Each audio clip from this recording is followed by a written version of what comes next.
Hmm. Okay, I hear you, but I can't understand.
In All right, everybody. I think we're about to back up. restart.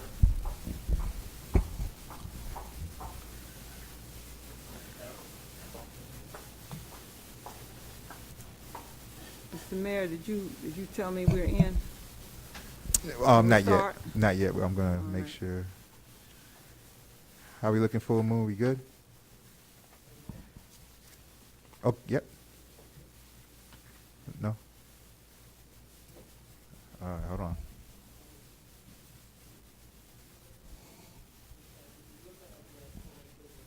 No problem.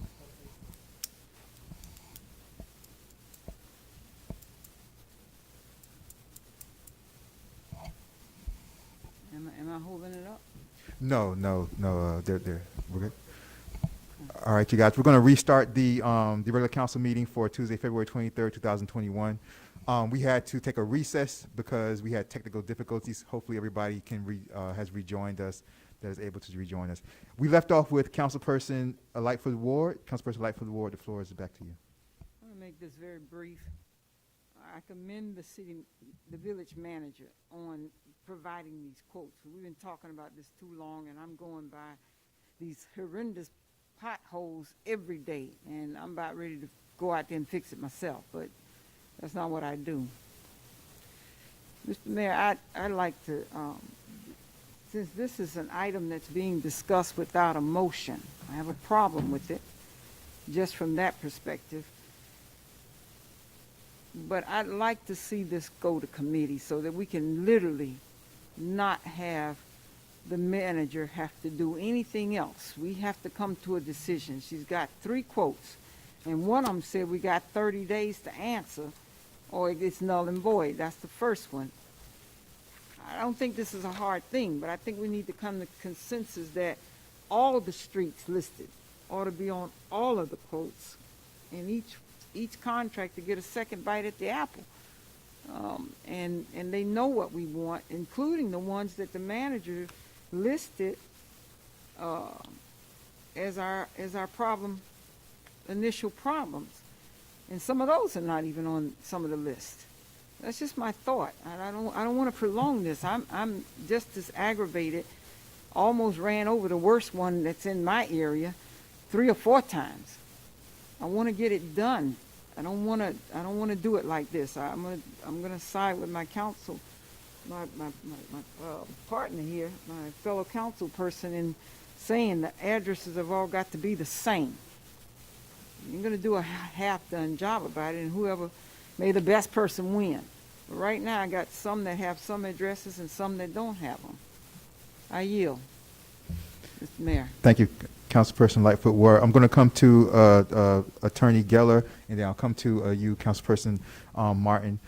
Just let me say for the record, I just want to point out for the record for clarity that the reason why this is on the full council agenda is because I don't know if you guys remember, but when this was discussed in committee, we said we were going to move it with the manager coming back with the quotes. We didn't say we were going to keep it in committee until she got the quotes, because the problem is that since we meet in the committees every other month, we were trying to Right. move this as quickly as possible. Right, exactly. And so what we said coming out of the committee was that we were going to move it because we knew that the potholes were a problem. We were going to move it with the manager getting 3 quotes. That's the reason why it came to full council. So I just wanted to, just for clarity, so people don't think that we're just bypassing committee and just jumping to full Yeah, council. That's exactly. not- And that's my not what we're issue doing. is like the fact that not all of 3 have the same addresses. Yeah, no, I understand. I And- understand. and, yeah. Attorney Geller, and then I'm coming to you. Two brief comments. The first is, just to clarify, remember that the committee structure is designed to assist you. It's not designed to obstruct you. So the committee structure is useful so you can spend more time and have in-depth discussions on things, which frankly, Councilperson Varela did in his committee when this was discussed. So it's never wrong to say we want to talk about this more in committee, but remember that that is there as a convenience to you. It is not required. Some places you cannot present something that hasn't been through committee, but here it's to help you, not to obstruct you from getting something done if that's the will of the council. I do want to clarify one thing on the fact that there are a couple of addresses on one. There are at least 2 locations that apparently one of them commented on, and Councilperson Farrell and I have been talking about this back and forth. We had a conference call on this, including the manager and plus Urbia. There are a couple of locations where there is some real confusion about what is happening on the swale, because where the swale is used for commercial parking, it's a little different situation than just a pothole in the streets. And we're talking with Plus Urbia, we've had a call about it, and it may be the case that we need new legislation, we need some kind of a new ordinance, because the village does not want to be in the position where we're going to continue to have to fix and then fix again and then fix again someone's commercial parking.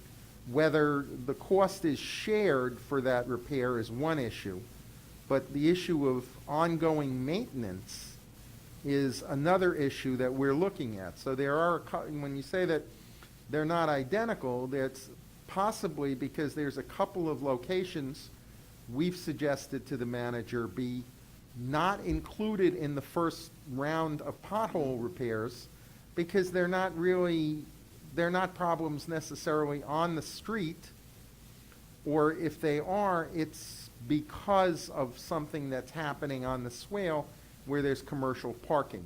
So that's something that we've discussed with the manager, and my understanding is that what she's requested is from at least a couple of the companies. Some of them may have gotten addresses. Again, this was a process of pulling teeth to get these estimates, so some of them were based apparently on earlier requests. Keep in mind, she only got the 3rd bid just this past Thursday, so we're trying to respond to it. But I think it's important to understand there are a couple of addresses there, and, yeah, we want to compare apples to apples and oranges to oranges, but there are a couple of addresses there that at this minute the village is not going to move forward on until we figure out if we can either negotiate with these particular owners or if we want to have a village-wide ordinance that deals with maintenance of the swales. And just one quick final word, again, not to belabor this, but one of the issues that our planners raised is a couple of these same addresses, the 2 same addresses we're talking about on the side street. There's a serious concern about the main boulevard, which is Northeast 2nd there, and some attempt, we have a new county mayor, to see if, the Northeast 2nd has been substantially improved in the city of Miami up to the El Portal line.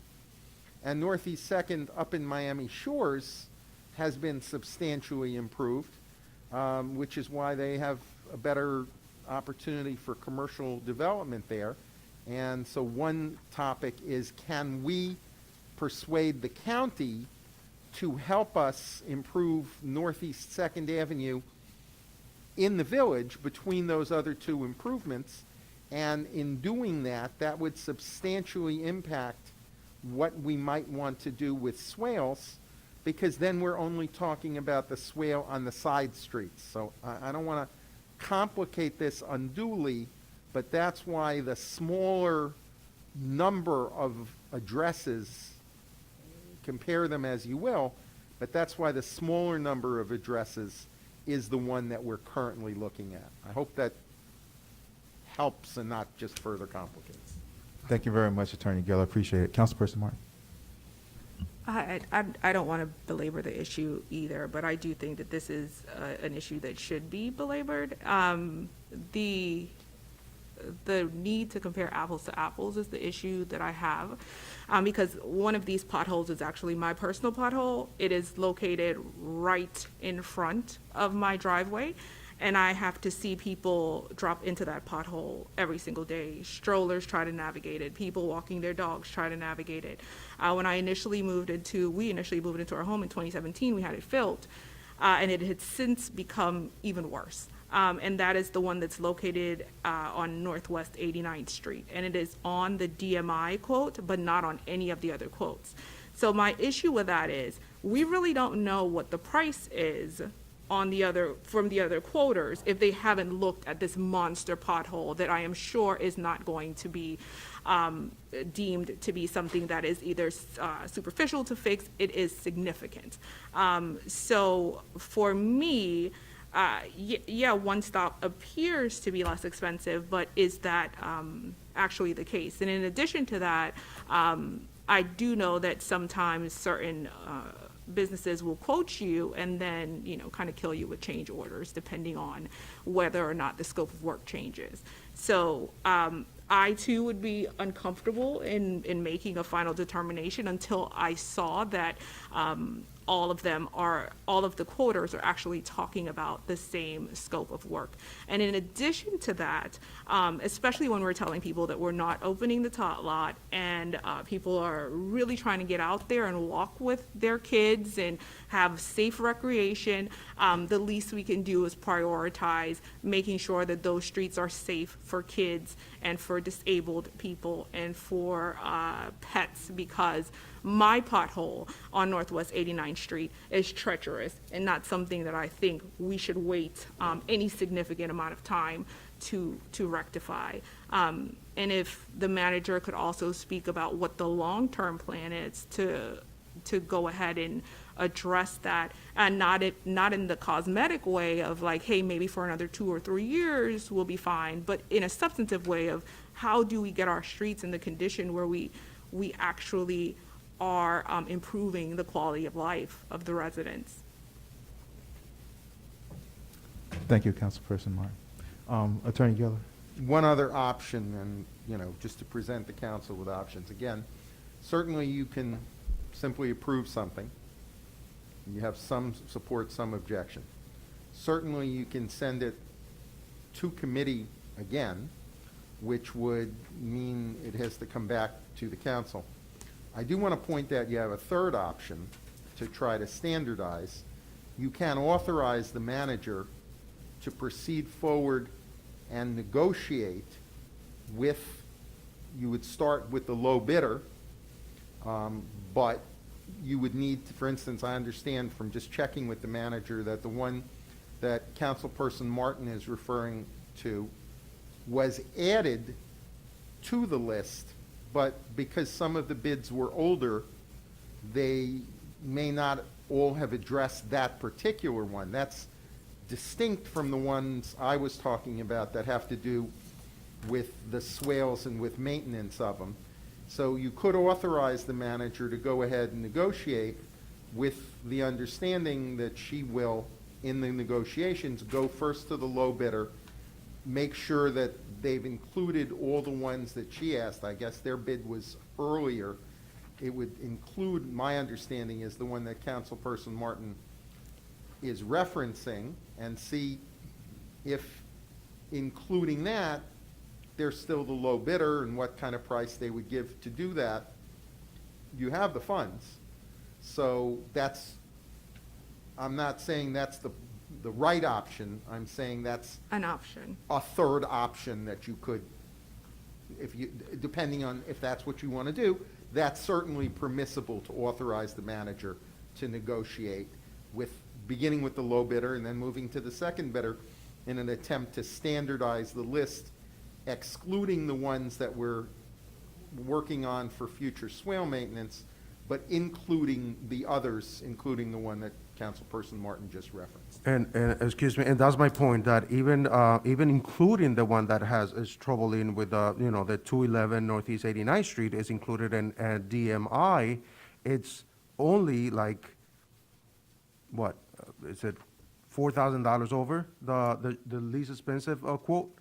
Because I understand that one-stop paving is one of the oldest quotes, because there's a year old, and they don't have, even though they came back and they were provided the list of the new potholes, right? Again, they don't have, it seems to be the lowest, but again, it doesn't have the 211, which is one of the main items in discussion, and DMI has it, and it's still, if you think about it, it'll be the cheapest. Because I'm not referring to precise, because they're like, they're almost identical to the DMI, and it's $38,000 almost. So if you go with DMI, it's actually the cheapest. So are we saying that a reasonable course of action would be for the manager to renegotiate in the interest of, first of all, time, making sure that this doesn't take forever and, go back Well, to committee? It's just clarified. It doesn't, I don't think they have to even come back. It's just clarifying, and making sure that all the lists look the same, and, and then, because we already prioritized on the potholes, and they're all pretty much, because I see that DMI, the quote the manager sent everybody, it showed, they're the only ones showing the pictures with where they marked all the potholes. So, to me, that, it looks like a more, complete and professional Well, let me company just, and, let or me or just, quote. Let me just say this, you guys. Let me just say this. The first thing is that you guys said you wanted to move it back to committee, right? That was originally what was the discussion, that you guys said that you wanted to move it back to Public Works Committee. So I would want a realistic estimate of like, what does that So- do to the so- timeline? And Wait. Are we having a council meeting or are we having a discussion? No, we're having a council meeting. Okay. We're having a council meeting. So, Point of order. point of order. So, Mr. Mayor, go, you have to recognize point of order. go ahead, Councilperson Ward, The Lightfoot Ward. manager has provided this information to us. We've all spoken about what we think should happen. We all agree. We all agree that everyone on these lists, the list should look alike. Instead of going back to committee, I did that. I withdraw that idea. To the extent that we can get a final. Because I'm like this right now. We know what we want to do. We know we can pass it. Now we're just talking about the money. Now we're talking about process. So I'm looking forward to passing something that puts this back in the hands of the manager, says, look, we need to have all the streets go back to the three bidders, since they're the ones that she's recommending to us.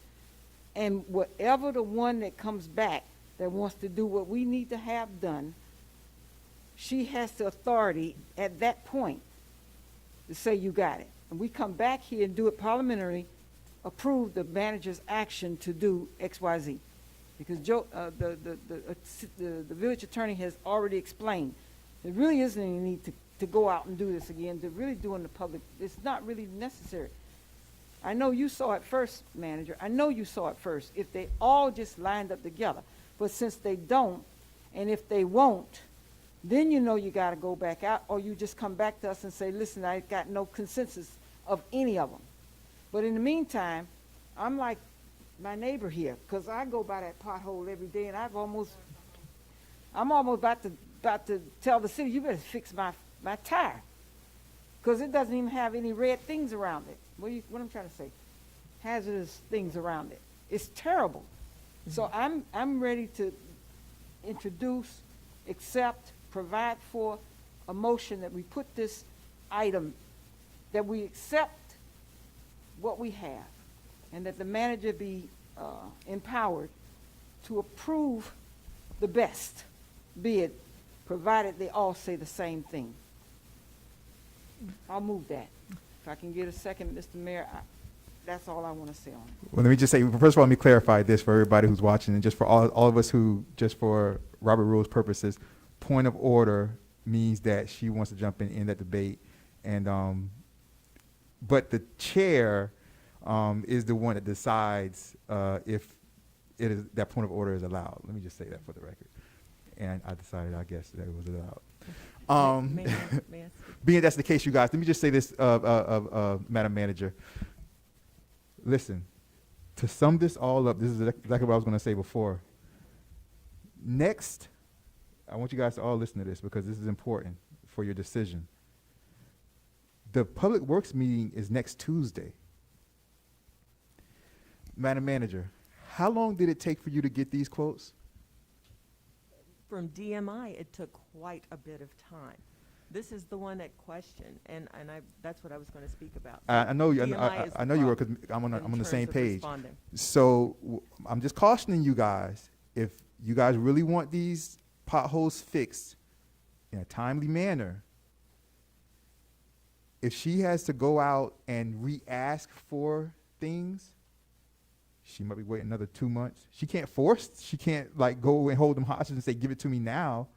Because you guys, I'm here throughout the week, all throughout the week. When she comes up to me and she complains to me like, man, we've been trying to reach out to these people for the potholes. I've been waiting for 2 weeks. I've been waiting for 3 weeks. It was 2 months she was waiting at one point.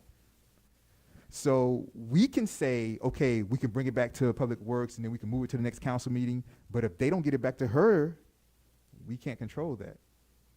So just keep that in mind. There's a motion on the floor. Councilperson Lightfoot Ward, Councilperson Lightfoot Ward, repeat your motion, please. To empower the village manager to get a final total on what, to empower the city manager to negotiate a final price from all three, and for a final list, with a deadline. I'm gonna caveat this, with a deadline for them to get back to you. Whoever gets back, if they don't get back to you, because we can't wait anymore. You got a deadline, give them 3 days. Am I fair? Give them 3 days. Like If they don't get back to you in 3 days, you go with what you got. Understood. If anybody, if you would join me in that motion, for the second, it doesn't come back here, she gets the authority to do what she needs to do. We know our potholes are gonna be fixed, and she comes back with a report next week as to when they're starting, or if they've started, and how they progress. So Councilperson Lightfoot Ward, she has 3 quotes. If you do not want her to come back to the Councilperson Lightfoot Ward, are you motioning for a particular company? Because she has 3 choices. Which choice is she? If she's not going to come back to the council, then we have to tell her what choice of company to go with. Tell me process. I just want to make sure we don't stall this. So tell me what the So process is. the way I see it is that the choice is either that she goes back and she gets the remaining information and we bring it back to the March full council meeting for a final determination, or we give her, we tell her what company we want her to go with tonight, and she negotiates with that particular company and then does not have to come back to the council. Mayor, Attorney Geller. you can authorize, you've got 3 quotes already. You got that. So it's not like you're just saying to the manager, go out and make any deal you want to. That would probably, in my opinion, not be the best choice, but what you've got is you've got 3 quotes in front of you. So to ask the manager to try to get further information, to standardize them and compare them on a final list, and I'll just caveat that again to say there's a couple that shouldn't be on because of the swale issues we've talked about. But there's some updating that needs to be done for stuff that was added after some quotes were received, like the one that Councilperson Martin just talked about. If I understand, I mean, it's not strictly price because the manager is entitled to take into consideration issues of responsiveness, how cooperative they've been, because you want to get the work done quickly. So if you authorize the manager to continue to negotiate with the 3 who you've got quotes from, who've given you numbers, and try to standardize the list, but if they don't get back to her in a timely fashion, the Councilperson Lightfoot Ward said then she's entitled to just go with what she's got.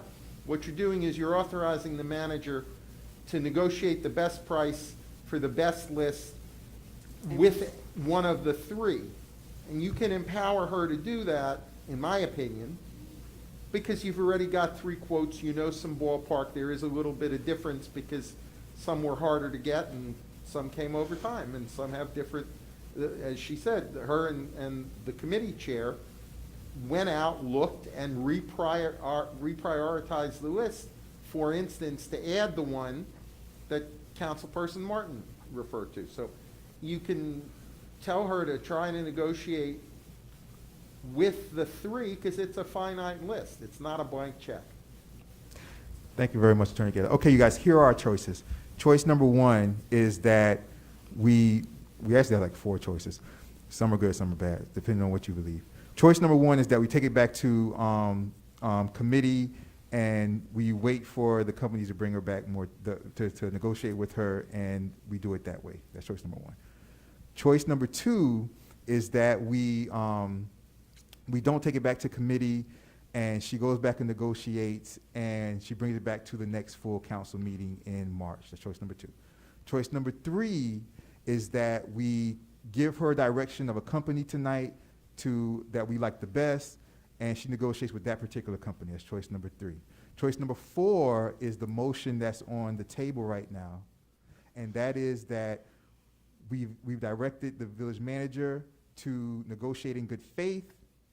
If they do not get back to her in time, in order not to waste time, she makes the final decision. Point of order. Yes. Okay.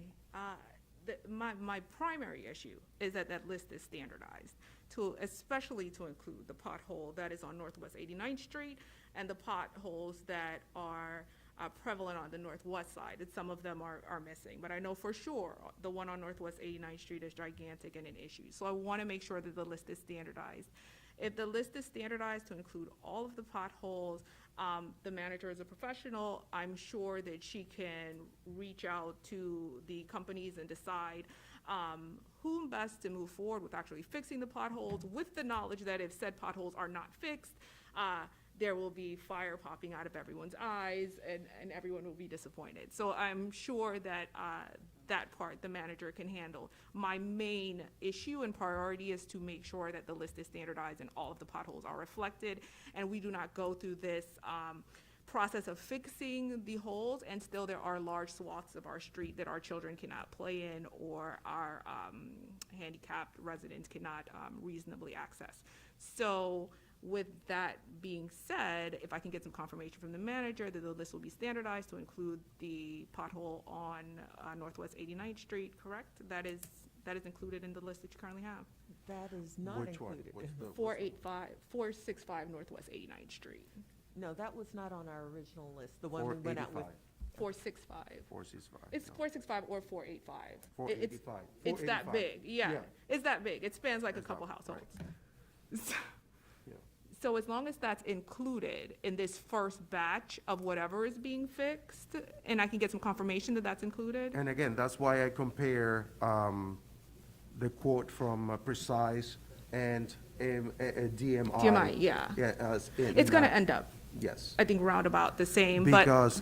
Because one stop is not actually, Correct. including So can I get- most of the stuff. That's So- true. Can I get confirmation that that pothole will be included in whatever list that you are giving to?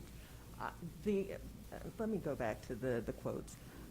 This quote from One Stop was from February 2nd. Okay. The one after, that was Precise from January 20th. We were trying to get these quotes in. I didn't know about the No, pothole in front of yours definitely. until after. So that's Definitely. why And wasn't added. I completely get that. What I'm talking about is going forward. If Yes, you do receive the absolutely. carte blanche, But- will you include that pothole in the list? Absolutely. We went with the list that Councilperson Perella and the Public Works staffer had gone out. I had added that after the fact. Perfect. But I will add it to, moving forward, this is on the list. Perfect. With that being confirmed, then And Mayor, Yes. let me just say one point to the point of order. And the only little further caveat, Councilperson Martin, is that standardized, yes, it includes that one, first of all, yes.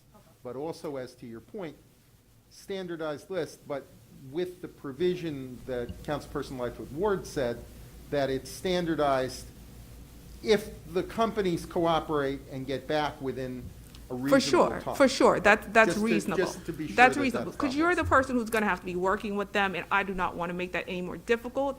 My interest is to just make sure that the potholes are addressed as expediently as possible. So with that being said, and with your assurance, I have no problem seconding that motion. Okay, now, the problem I have, So, and let so, me tell you, so did she just second the motion? So the motion, Did I- the motion was made by, I'll come back to you. The motion was made by Councilperson Lightfoot Ward. Yes. It was seconded by Councilperson Martin, you guys, for the record. Go ahead, Councilperson. yeah, the problem I have is, since we started working on this, or since I actually became a member, I've been hearing about these potholes, and I'm gonna give you guys a little, briefing on that. I've always been told that we were still waiting for a third quote, and we've been waiting for that third quote. We were waiting for that third quote for like 7 months. So one day, I got a phone book or Google, and I Googled a few companies, and that, I started calling. And I said, hey, listen, this is the problem we're having. Why don't you contact our village manager, yeah, I can go there actually this coming Monday, or whatever. So the third quote, which was Precise, came within a week of me calling. So we were still waiting for the, reassessment of the potholes after I went out and looked for, and point out the real issues and the real potholes that are like affecting a lot of, like you said, residents and stuff. And I got on the phone and I got the people to come back. Yeah, it took them a little time probably to, come back with a quote, but they did. I was the one calling the 3 people because they were like a month out and they were still not coming back with the quotes. So I don't know if it's like communication issues. I don't know if it's with the manager and the vendors, or are you delegating these into like the public work staffer, but I have experience that I've actually, the quotes that we have and the third quote that we had is because I actually got on the phone and did it myself. Well, So, yeah, so that's the problem I'm having. And if I have to choose, I would choose right now DMI, period. Okay, so we have a motion, we have a second. Before we ask for a roll call, Madam Clerk, before I ask for a roll call, I'm going to close council meeting, open for public hearing.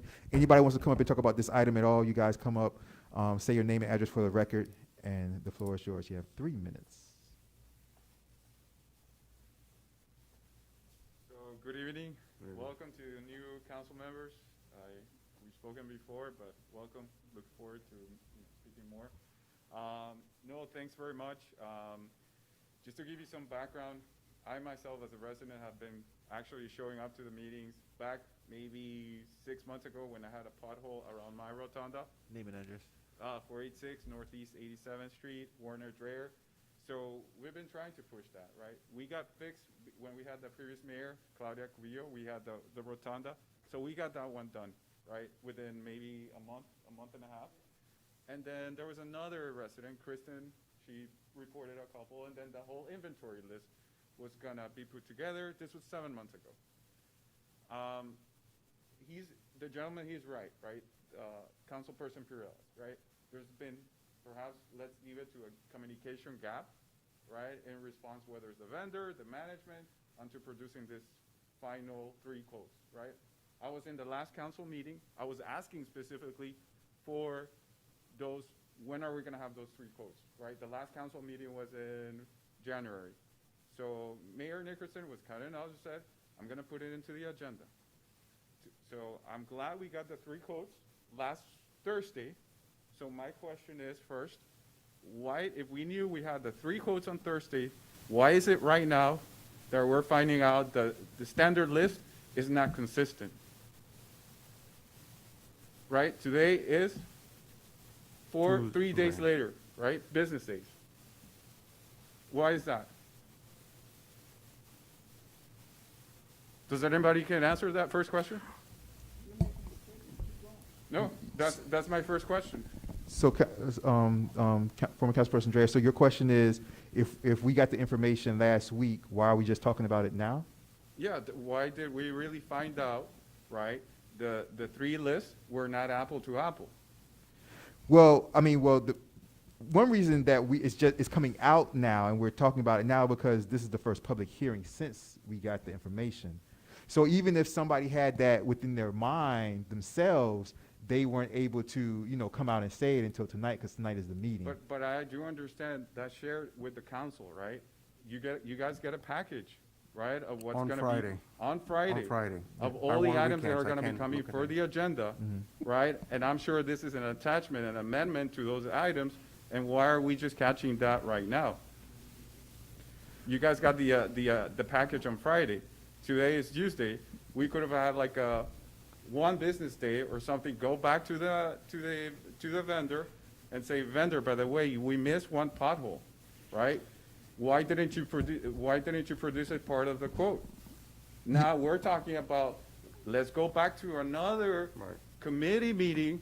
We're gonna be wasting, we're not gonna be wasting, of course not. So you're asking basically for the council members, why didn't they on Monday go to the village manager and get the village manager to try to fix it on Monday? Not just the council members, but why are we, right? We know we had produced this list on Thursday, right? Why are we just catching it right now until tonight?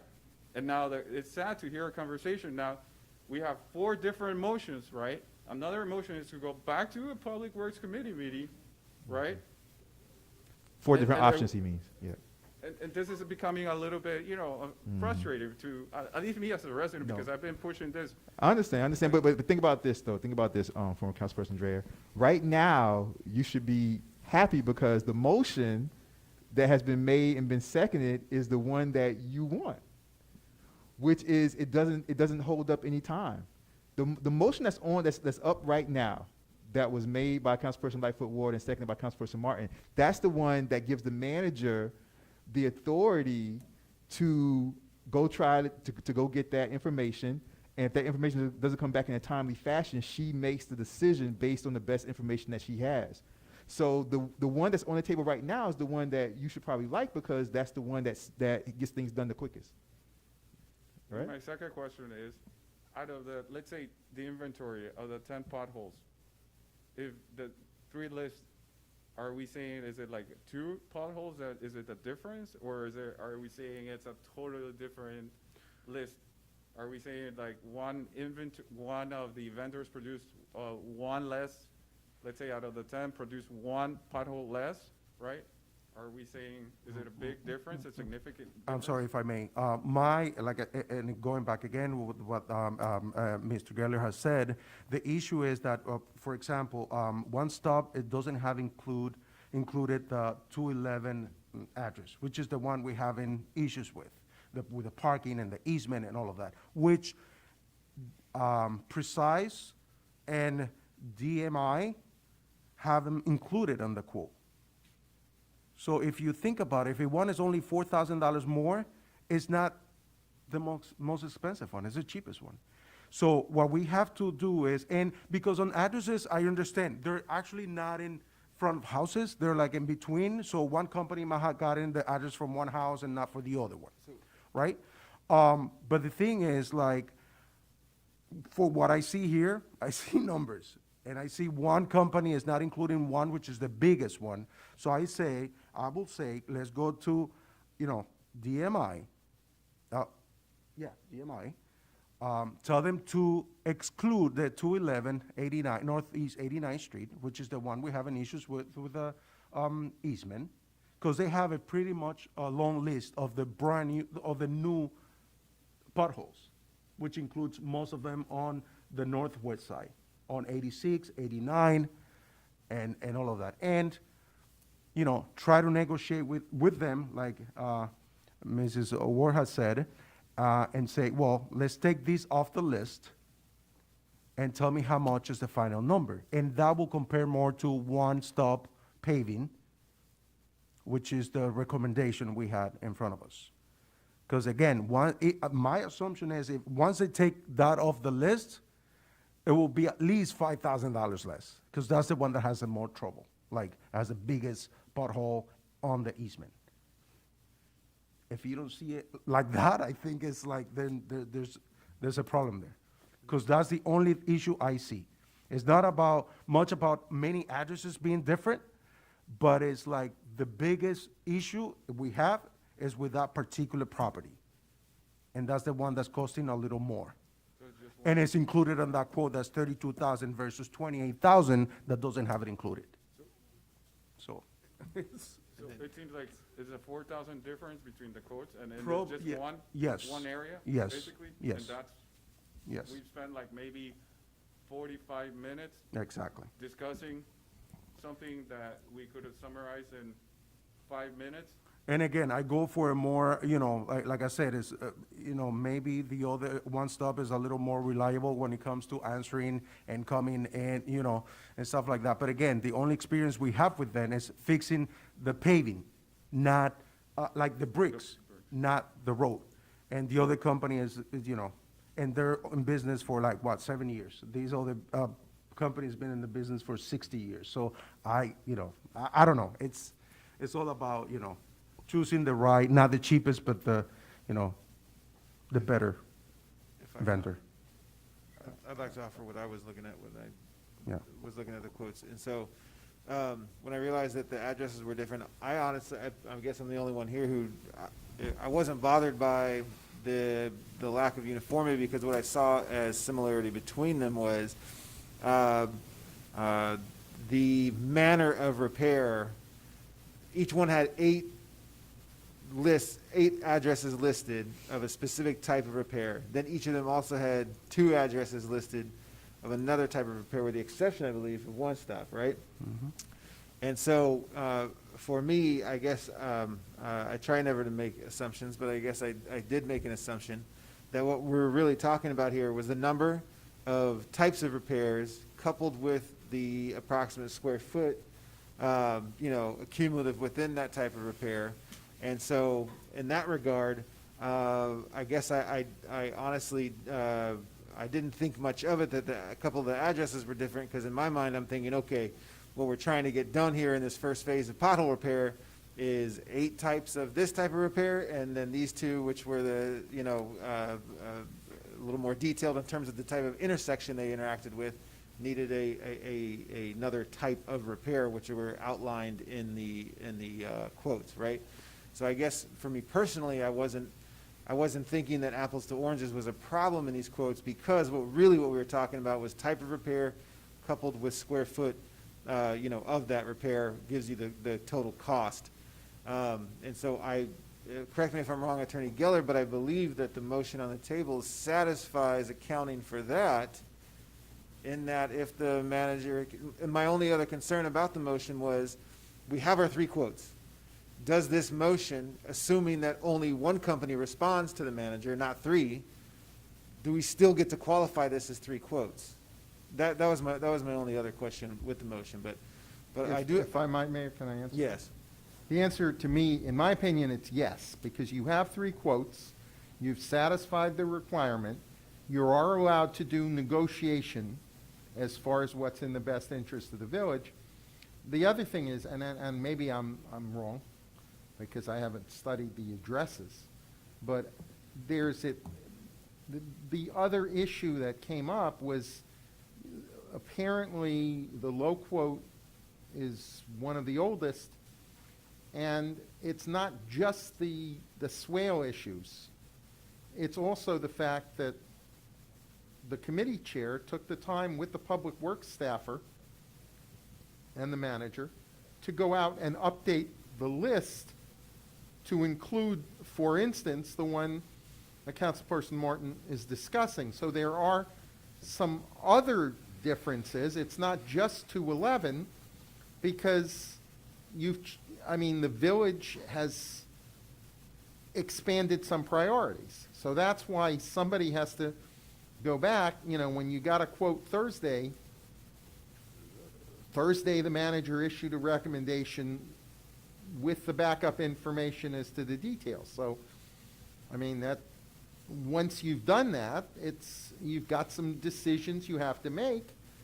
That was done, it's received, it's issued, that's what you're looking at. That's why it's committed to your discretion. The mayor outlines correctly, different options. You have a motion on the floor, you can vote it up, you can vote it down, but there is some desire to try to have them standardized as to list, as well as, you're correct in what you point out, Vice Mayor, but that takes, as Dr. Lightfoot Ward says, it takes some process, and your task is to choose that process. She's made a motion. You don't have to adopt it, but you have to choose some process, and that process should include standardization to the degree possible, to the degree the companies as part of the motion that they respond timely. So you don't, if the motion passes, you don't have to sit there again and wait until all 3 choose to respond. But the process is that's your discretion. Thank you very much, Attorney Geller. Anybody else for public comment? How am I looking on Zoom? We're good? All right, closing public comment. All right, so we have a motion on the table, you guys. We have a second. Everybody understand the motion that we're about to vote on? Anybody need clarification? Let's clarify. Dr. Lightfoot Ward, Councilperson Lightfoot Ward, the motion is, correct me if I'm wrong, the motion is to allow the village manager to negotiate for the missing information, and then she can, of her expertise, make the best decision. That's basically what the motion is. We'll just stop there. Is that a correct interpretation of the motion? That's as simple as it gets. Thank you very much. I was about to say more, but I was like, let me just keep it simple.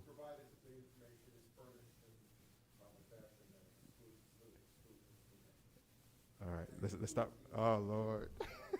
All right, let's start right there. All right, does everybody understand the motion? We good? Okay. Madam Clerk, may I please have roll call, please? Councilperson Martin, Yes. you said yes? Yes. Okay. Councilperson Lightfoot Ward, Yes. Councilperson Perella, Yes. Vice Mayor Erbaum, Yes. Mayor Nickerson. Yes. Motion passes 5-0. All right, thank you very much. I appreciate that, you Thank guys. you all. The next item, you guys, the permeable road material. This is what I'm going to do for sake of time. I'll just bring the permeable road material information to. The reason why I put the permeable road material H5, H6, the water flood pump, H7, the bus stop on North Miami Avenue. These are all things that residents have been asking about. So I kind of wanted to introduce these ideas to you guys. so that we can start to research these ideas, so that at future meetings, we can start to kind of come back with concrete discussions about them. Okay, that's the only reason why I had it on here. The permeable road material, it kind of falls hand in hand with the pothole street repair, because it's about road materials, about pothole and street repair, because we deal with a lot of flooding and stuff like that. So there are different permeable road materials out there. You guys should start to look into this on your own for future meetings. There's different permeable road materials out there that once we start to fix these, like the streets that are real messed up, especially like the in front of the doctor's office, where it's like potholes and it's like really messed up. If we can start to get businesses to start to replace or start to fix our own streets to replace things with more permeable road material, it will last longer than regular road material. It helps with the water much better than regular road material. So we'll be fixing a lot of different issues that we have in the village with just that little change, with changing the road material to more permeable road material. So I'm going through this quickly because the last one took much longer than I anticipated. So Vice Mayor Urban, do you have any questions or comments about that one? No, just to say that, in the pothole discussion, for example, the concern is that if the job is not done to a high enough quality, then it will begin to degrade rapidly and we'll have to do it over again, right? So with permeable, the same thing. We'll find that it's an emerging industry, yet it has ancient kind of practices to it or philosophies to it. And so I think it's going to be possible to get overwhelmed at the options, honestly. The cost will be higher than doing traditional asphalt. However, it, just as you're saying, it provides a long-term solution and mitigation to some of our most pressing issues with having that water, allowing that water someplace to go once it hits the ground. So, Councilperson Perella? Questions or comments? Just No, about no, permeable it's road fine. I material? actually was considering to do my driveway with a permeable material, concrete, about 3 years ago when I did my driveway, and it was considerably expensive. It was like almost 70% more than what I pay for regular concrete. So, yeah. That's why I just want to put it on the radar, you guys, because you have to kind of offset that with, if we fix the road with the regular road material and then it messes up later and we have to fix it later, you weigh that No, with the and cost of the mitigate a lot permeable. of the flooding issues and stuff like that, because the water then, they don't have to run nowhere, and it just sits there and evaporates, or, it goes down to the ground. So the other thing is, like, if we hopefully will move forward with septic to sewer, all the streets are gonna be destroyed again. So then we'll have to consider the permeable material and stuff like that. So the potholes right now is a patch to have it at least for 2-3 years. Hopefully we start, like the project then for septic sewer, and then, we have to repair the whole entire village. Thank you. Councilperson Lightfoot Ward? You said these were examples. I don't want to talk about it now. You said you want us to do some research and catch up with you. That's what Okay. I don't want to talk about it. Councilperson Martin? No comment. good? I'm good. All right. Anybody from the audience, how we looking on Zoom? We're good? Thumbs up? can I make one last comment on that? Appreciate it. Of course. Go ahead. Okay.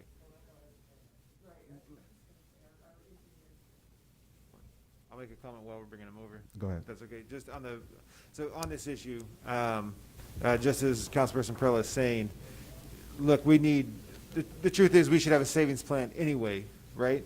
But what you're talking about is trying not to do things twice. So if we are going to tear up the streets with septic to sewer, if we are going to tear up the streets with the stormwater installation, right, the stormwater drainage installation, then in theory we have a plan for redoing the streets after those projects, or as those projects are completing, at the same time. That would take an incredible amount of coordination, but still, regardless, that's going to be the opportunity to get it done properly. So we have a little bit of time, precious little time, but to come up with a plan for savings to be able to afford some of this. And so that's it.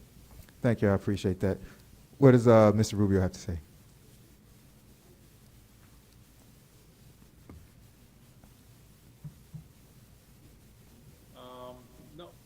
just the conversation regarding pervious pavement or pervious concrete or pervious pavers. As one of the council persons mentioned, it can be very costly. It's not recommended on travel lanes on roads. If you can install them on off-street parking lot areas, that's where you apply them, but because pervious pavement requires soft soil underneath for the water to perk, and you can't put that on a travel lane. But you can put it on, say, where a business uses parking for, things like that. Thank you. I appreciate that. Thank you, Mr. Rubio. Anybody else for permeable road material? We good? Hearing none. All right. So for the water and flood pump, you guys. So this is something that the village manager is going to continue to look into. This is something I wanted to put this out there because I want to be more proactive than reactive when it comes to our flooding. And we're going to get back into the rainy season. We're going to get back into the hurricane season. It's going to come before we know it. So we really need to look into, and myself and the manager, I know she's going to cover it later. We had a meeting today with County Commissioner Hardiman, and it went really, really well. And I did bring this up. I brought this up in our meeting about the flooding, about pump and stuff like that. So I'm trying to build these relationships so that, and the manager will tell you that even in the meeting, it wasn't all business. I reached out to him. I said, and it was a friendly meeting. And instead of just coming and saying, I told him on a couple of occasions, village manager will tell you that, I said, we're not coming here with our hand out, We're coming here to build a relationship. And I even got, we spoke, candidly about his frustration on coming into a new position and stuff like that. So, I had him opening up even emotionally a little bit, you know what I mean? So I'm doing that though to establish those relationships so that when we do have this flooding and stuff, and we do have these storms and things like that, we're not at the back of their mind. We're at the front of their mind. Okay? So just wanted to let people know that because, again, this is something just like the permeable road material that residents have been contacting me for consistently, have been contacting the village for consistently. So I want to put it onto the record out in the open that it is being discussed, and things are being done about these different situations. We do hear you. Vice Mayor Urbom, anything about the water flood pump? No. Councilperson Perella, anything about the water flood pump? No. Councilperson Lightfoot Ward, anything about the water flood pump? Negative. Councilperson Martin, anything about the water flood pump? No. Okay. Public discussion, anything about water flood pump? How we looking on Zoom? Thumbs up with Zoom. All right, you guys. So the next thing is the bus stop on North Miami Avenue. A lot of people have been reaching out to the village. A lot of residents saying there's a bus stop on Northeast 2nd Avenue. You guys, there's a bus stop right there close to 87th Street. And a lot of people are saying, why is there not a bus stop on North Miami Avenue? I've been getting that a lot. So, Madam Manager will tell you guys, and I see former Vice Mayor Mathis in the back. How you doing, Harold Mathis? Madam Manager will tell you guys that that road is not only owned by the county, but that was discussed previously, and they said that they didn't feel comfortable. They didn't want to put a bus stop there. Another thing, you guys, once bus stops do go up, understand that El Portal has to maintain it. So, just understand that. Anything you want to add to that, Madam Manager? Yes, I would like to add that the bus stop that is on Northeast 2nd Avenue in front of the Sanctuary Project Church, that was a stop that was garnered through an interlocal agreement between Miami-Dade County Transit and the village that was a federally funded Americans Recovery and Reinvestment Act back in 2009. The village, there were bus shelters put throughout the county, and El Portal got one. We do have to maintain the bus stop, and we have to do a lot of reporting for that bus stop. But the bus stops don't belong to the village of El Portal. They belong to the transit, which would be Miami-Dade County. So it's up to them to put the bus stops in and the shelters or what have you. I mean, we'd gladly maintain them if we would get some, but it's their decision, and we follow suit with what they're giving us. But we are putting in our own little shuttle stations for our circulator at the Village Hall and at the Nature Trail, but outside of that, we don't have a transportation system to run on our own. Looking forward to that shuttle station. Vice Mayor Urbom, anything about bus stops on North Miami Avenue? I'm just looking at the map here, and so on Northeast Second Avenue, it looks like there are 3 northbound bus stops and 2 southbound. The 2 southbound are kind of at the extremes of the north and south of the village boundary. And then on North Miami Avenue, there's a single northbound bus stop just north of 88th Street, and then there are 2 southbound, one being close to 87th. So, you know, I'm all for extra bus stops, but then I know also that improving the shelter, the quality of, you know, shelter from the elements of the existing bus stops might also make a significant difference, and maybe that's a path that would be, you know, maybe we can work on both of those at the same time even. So that's all I have. Thank you very much, Vice Mayor Urbom. Appreciate it. Councilperson Perrella? No. You good? Councilperson Lightfoot Ward? I don't know. Thank you, Mayor. I don't know which part of North Miami they're talking about. I'm talking about where the number 2 bus runs up 90th Street.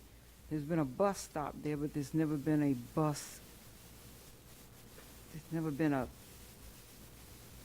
seat, a bench. Yeah, bench. If that's the issue, you all, everybody knows that I served on the CITT up until Thursday, and then they'll give me my goodbye, because you can't hold 2 offices, okay? But that's what I'm talking about. We're not talking about the absence of, we're talking about there's a bus stop, but there's not a bench. That's what we're talking about.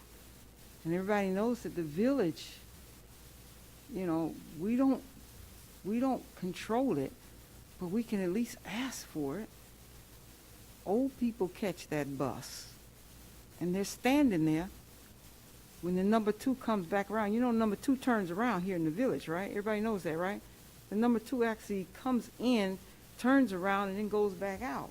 Where its last stop, coming out of 90th Street, is that where the sign is, but there's never been a bench. So I don't know what the rest of what they're talking about, but it feeds into North Miami Avenue. No, North Miami Avenue, yeah. But that's all I'm talking about. It's just, if we got to stop there, why don't we have a bench there? And if we're not going to put benches everywhere, let's say why we're not going to put benches everywhere. If we're not going to ask for it, it's okay. I served on that trust long enough to know they're going to say it's okay, because it may not be cost effective. It may not even be efficient. I just wonder, because that's in my home. I don't always want to drive a car. I want to catch a bus. That's all. Thank you. Appreciate it, Councilperson Lightfoot Ward. That's exactly why I put this stuff on there, you guys, because residents bring it up and we come up with ideas. And if we want to, you know, start to go after certain situations with the bus stop, then we can, you know, start to do that. That's why I bring these stuff up. Councilperson Martin. No comment. All right, thank you. Madam Manager, let's look into that. Let's look into putting a bench, you know, at the bus stops that we have in our village that don't have. Attorney Geller. Mayor, let me just say and disclose, I have a former client who was in that business. Not a current client, but a former client of mine, so I want to put that on the record. They put benches and shelters. They do it typically in exchange for being able to place advertising and receive the advertising revenue, usually with some little split to the municipality that allows it. I want to be clear that they don't get to decide where there are bus stops. Bus stops are decided strictly by transit. But if you have a bus stop and the goal is either a bench or a shelter, that company's not the only one. There are companies that provide benches or shelters in exchange for being able to place advertising.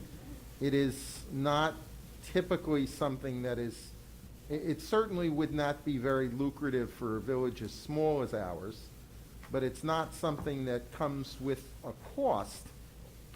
It should be revenue positive, but with our very limited number, it would be very minimally revenue positive. But if they can sell ads, they're willing to put up the physical structure, and then maintenance is a negotiable issue. That's different than the one that, the federally funded one that the manager discussed. So that is certainly a possibility, and if it's something that you're interested in, I'd be happy to furnish some information on that, not just about that one. I mean, it's a competitive business. To the manager, you know, what you would need to do, though, you don't, it is not a sole source. It's not like one company does it and you just call them up and you make a deal. You have to do a competitive solicitation. Whether we would get much interest because we have so few stops is hard to say, but, you know, you could do that. You could put it out and you could see who's interested in it. Point of order. Yes. Also, when we're thinking about that, I just want us to think about the aesthetics of that and whether or not that's something that matches where we're trying to go in the village and the pros and cons of that. I would be on the side of not doing that. Yeah. Yes, go ahead. Okay, Madam. thank you, Mayor. Also, just a clarification for one of the benches on Northeast Second Avenue, State Farm actually sponsors that bench. But again, that's outside of El Fortel's purview. I mean, we had nothing to do with that, but, you know, the State Farm Insurance purchased that. I agree that perhaps the advertisements may be against our aesthetic. We don't have advertisement in the Northeast Second Avenue shelter because that was a federally funded program and something, again, that we have to maintain and replace when there's problems and report every month, and a quarterly report and a yearly. So, I mean, there's quite a bit of oversight for that, but that is a different animal than this bigger bus shelter advertisement thing that we are considering. So I will ask the question and maybe provide a brief report to you all to let you know the options. Yeah, it just gets the options. It's good to hear the options, and then we can, you know, decide, you know, if we want or not. I mean, maybe, you know, in a perfect world, maybe like their advertisement would be like a tree. Maybe, not likely. Not likely, right?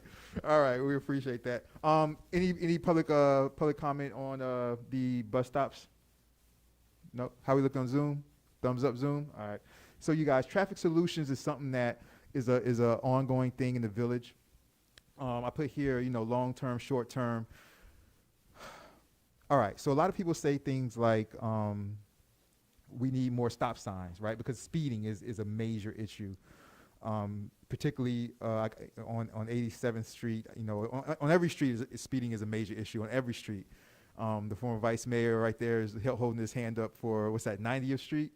So on every street, speeding is an issue. So I get a lot, so I, myself, and the village, you know, and probably you guys also get a lot of calls about, you know, why don't you guys just put up more stop signs? Why don't you guys put up, why don't you guys put up, lower the speed limit? We get that a lot. Why don't you guys lower the speed limit? I just want to say for the record that you guys, El Portal can't just nilly-willy put up stop signs. Like, we don't have that authority to just, you know, change a speed limit sign and stuff like that, or lower the speed limit. Now, what we can do is we can, and we did this we did this years ago, Madam Manager. We did this years ago, which was we did a traffic study. Now, traffic studies are not free. Our last traffic study that we did, and we do the traffic study, then they'll come out and they'll, get how many cars come by and all that type of stuff. And Councilperson Lightfoot Ward would know about this also. But traffic studies aren't free. And Madam Manager, our last traffic study was about how much was it? Do you remember? No, I don't remember the price, but I know that the county, it was in conjunction with the county, and it was an analysis done by, Well, let me say, every time that we've done this, and we've done it since I've been on council like two or three times, and every time we've done this, the county has always come back and said that we don't get enough to lower the speed limit. That's what they've come back and said for the ones we've done in the past. Now, you know, as years go by, you know, our community changes, the village changes and things like that. You know, population rises, more cars come through.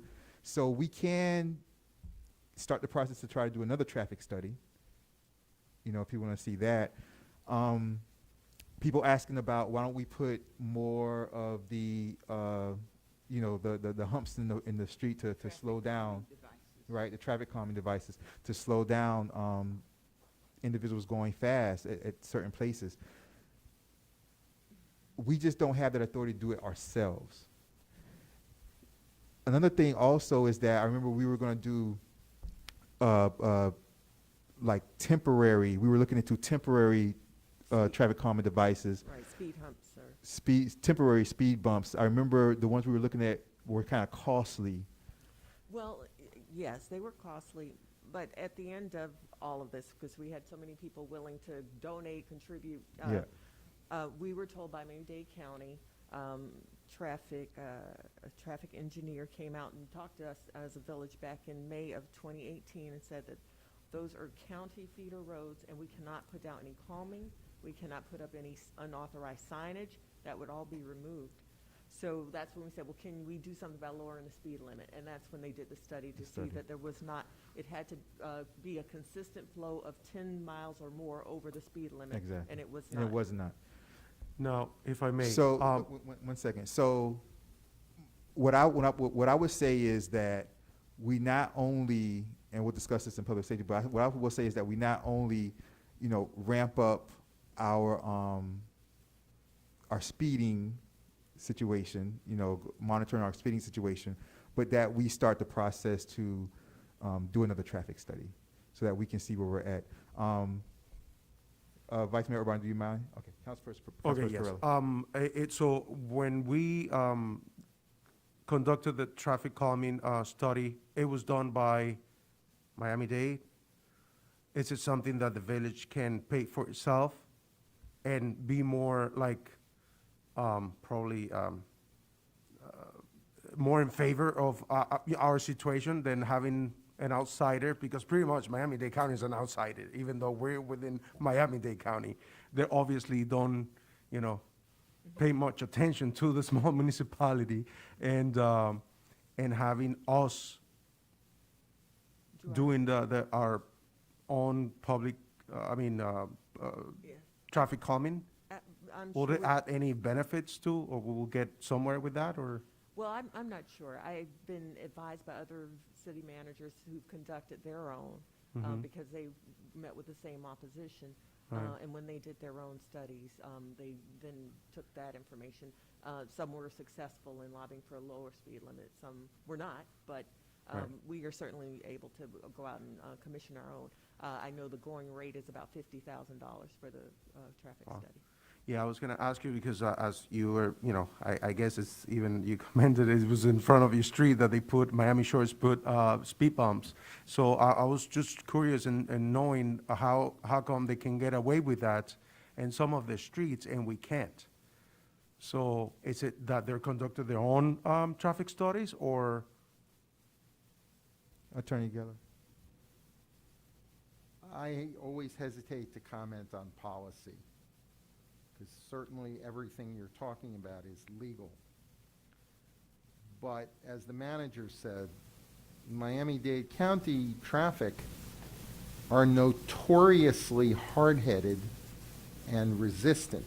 That doesn't mean don't do it, but you may find it desirable to talk to them first, not just to spend the money for a study and then find they don't care, and at least try to find out what they're open to, what they need to see, what would be persuasive to them from a study.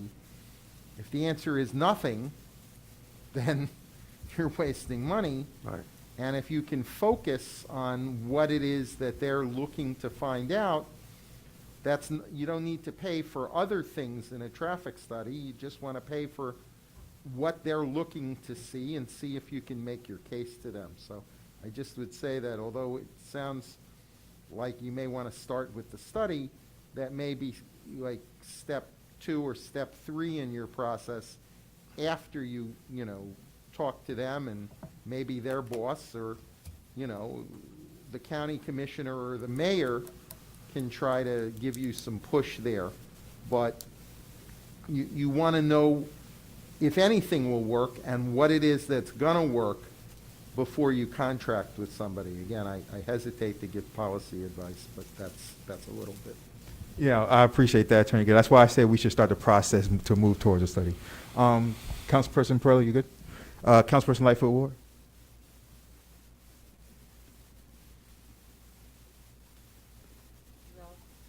No.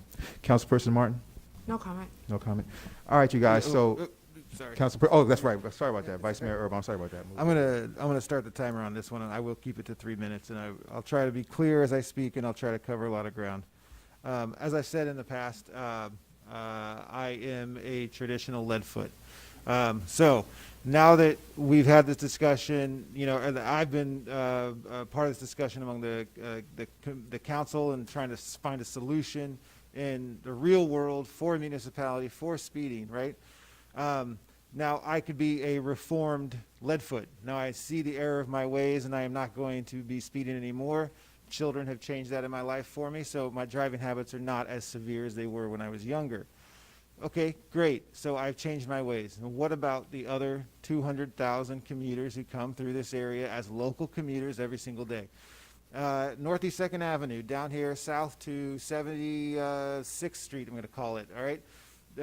They repainted the lines. The left lane is left turn only. Every single local drives that road knows it's suicide to go in the right lane. You go straight through there, ignore the painting on the pavement, and you go straight. Why? Because if you get in the right lane, there's going to be a truck unloading at the store. There was a bus stop there. There's the intersection there. Every local knows you ignore those lines and you go straight in the left lane, or else you're going to get rear-ended or smash into the back of somebody, right? El Portal lowers the speed limit. Okay, great. Hooray, the county lets us do it. We put in speed bumps. Great. Hooray, the county lets us do it. The speeders out there are, by definition, scofflaws. Okay? All right, there you go. An old-timey phrase for you. Scofflaws. All right? Speeders don't listen to signs that yell at them. They take it as a challenge.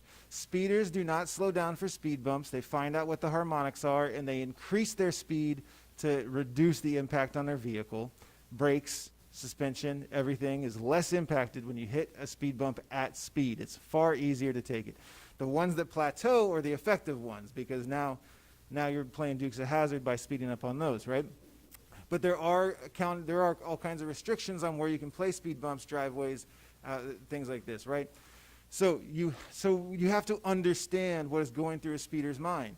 A speeder sees where they're at and where their next turn is, basically. A turn is where they have to slow down. They have no choice. They have to slow down for turns, right? And so you have to break up those linear spaces. You have to take a linear space like from Miami Avenue to Northeast 2nd on 87th Street, and you have to break up that space. That's what the roundabout here at Village Hall is. It's to break up that space. So maybe we can use things like brightly colored intersections, for example. If the county will allow us to submit options for signage, then we should do that.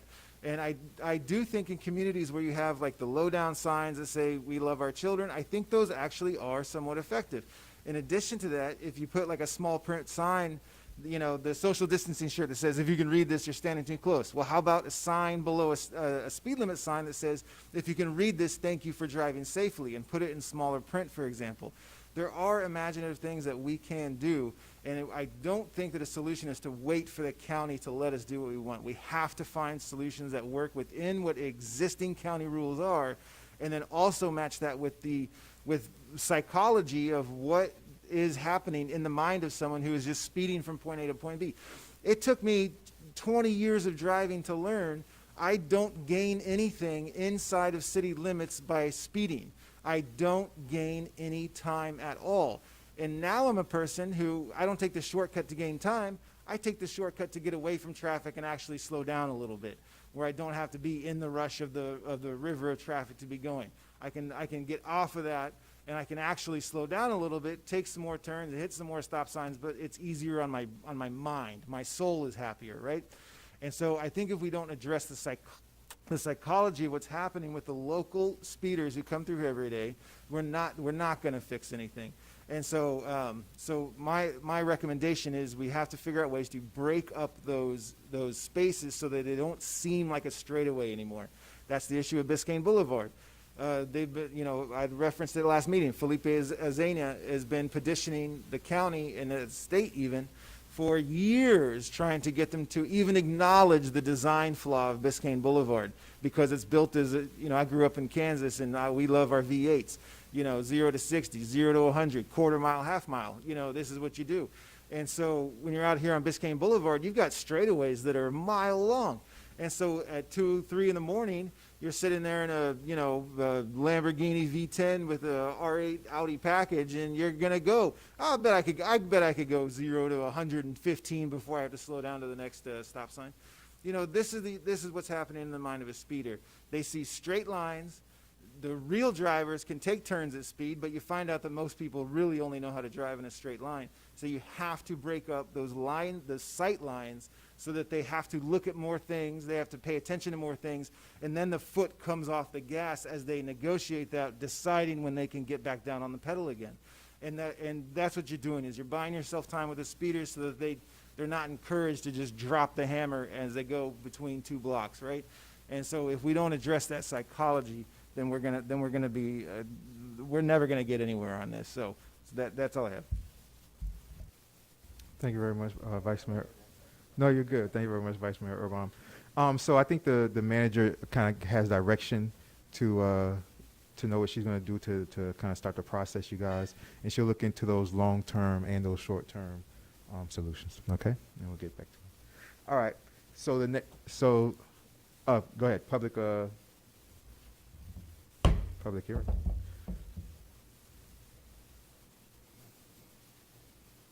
This was the first, when I first became a council person a long time ago, this was the first thing that I passed, was that when we were doing every subject matter, that before we move to the next, they have a chance to come up and speak and stuff like that before we vote and stuff like that, to get their voice heard. That was my first thing I passed here a long time ago. All right, go ahead. Say your name and address for the record, former Warner councilperson. Dreyer, 486 Northeast 87th Street.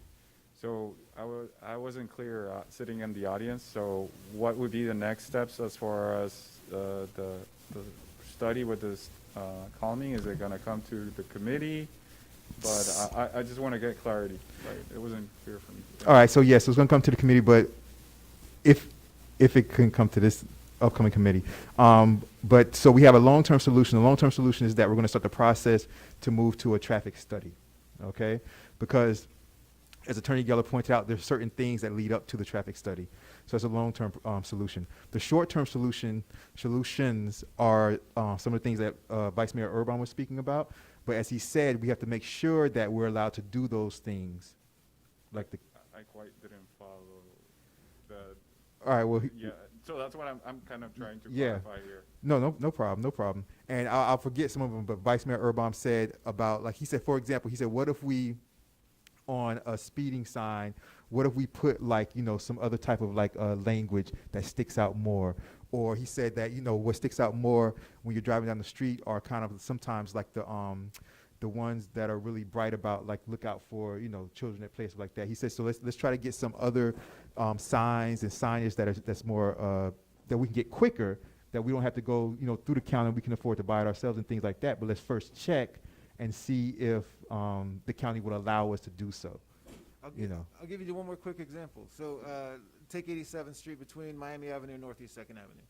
So we can't put we can't attach just whatever sign we want to any signpost, because the county governs the signs on that road, right? The county has to give us permission to either add a sign to a post or add a whole new post with a whole new sign. The county oversees whether or not we can do any of that, right? But what they don't oversee, for example, when you used to drive to the Keys, when you hit the stretch, there's passing lanes. And so they used to have, before the redesign, they had the signs that said, be patient, and then a quarter mile later was another sign that said 2 miles to passing lane, or 2 minutes to passing lanes, and then it said again 1 minute to passing lanes. They had these 3 signs spaced a total of a mile apart from each other, so that people would think to themselves, okay, I'm going to wait before I decide to pass, right? So we could use the residents who would volunteer to say, I'll put a sign in my yard, and you can have signs spaced out that say, 45 miles an hour, you've covered this distance, 35 miles an hour, you've covered this distance, and you start educating the public on what's happening as they're increasing their feet per second and their velocity. And that process of getting them thinking about that brings the foot off the pedal while they're thinking about it, and that's really the goal. The goal is to get the foot to rise off that pedal instead of be dropped to the floor on that thing. And so anything you can do at all to cause a driver to have to start to process things is what's going to cause that foot to come back off the pedal. So we have to think of things that we can do without having to wait for the county to catch up, because the county's never going to catch up on this issue, it doesn't seem. So, All right, so just to put like a title to that proposal you're bringing, what would you call it? So, because we hear the long term, right, from the mayor, right? well, this is part of what Pluserbia has already worked on, that they're calling resilient streets. So traffic calming and the speeding issues is part of the resilient streets plan that Pluserbia is actually quite a ways down the road on in development. And so as an overall plan, under the umbrella of what's called resilient streets, there's everything from flood mitigation design to traffic calming design as well. So it doesn't have a name, right? Is it called resilience planning? Yes. Resilient street planning. Yes. It's being introduced essentially to planning and zoning. It hasn't officially been introduced to planning and zoning yet. It was brought as a special presentation at last month's general council meeting, and will be presented as an option. It's essentially going to be presented to be introduced to the tracking report within planning and zoning. Great. It's a long-term view on what streets are going to look like in El Portal. Right. So we have 2 long-term solutions now. So remember, you also have short-term, you also have speed enforcement, which we've started. The chief's been really good with that, and we're going to get even more aggressive with that. Can you provide an update? How aggressive is it, and what's the? Well, he can because Yeah, great to hear, because we have 2 long-term solutions and then the short-term, right? That would be great. yeah, I mean, I'm on those emails. He can, and this is something that has been kind of like restarted recently.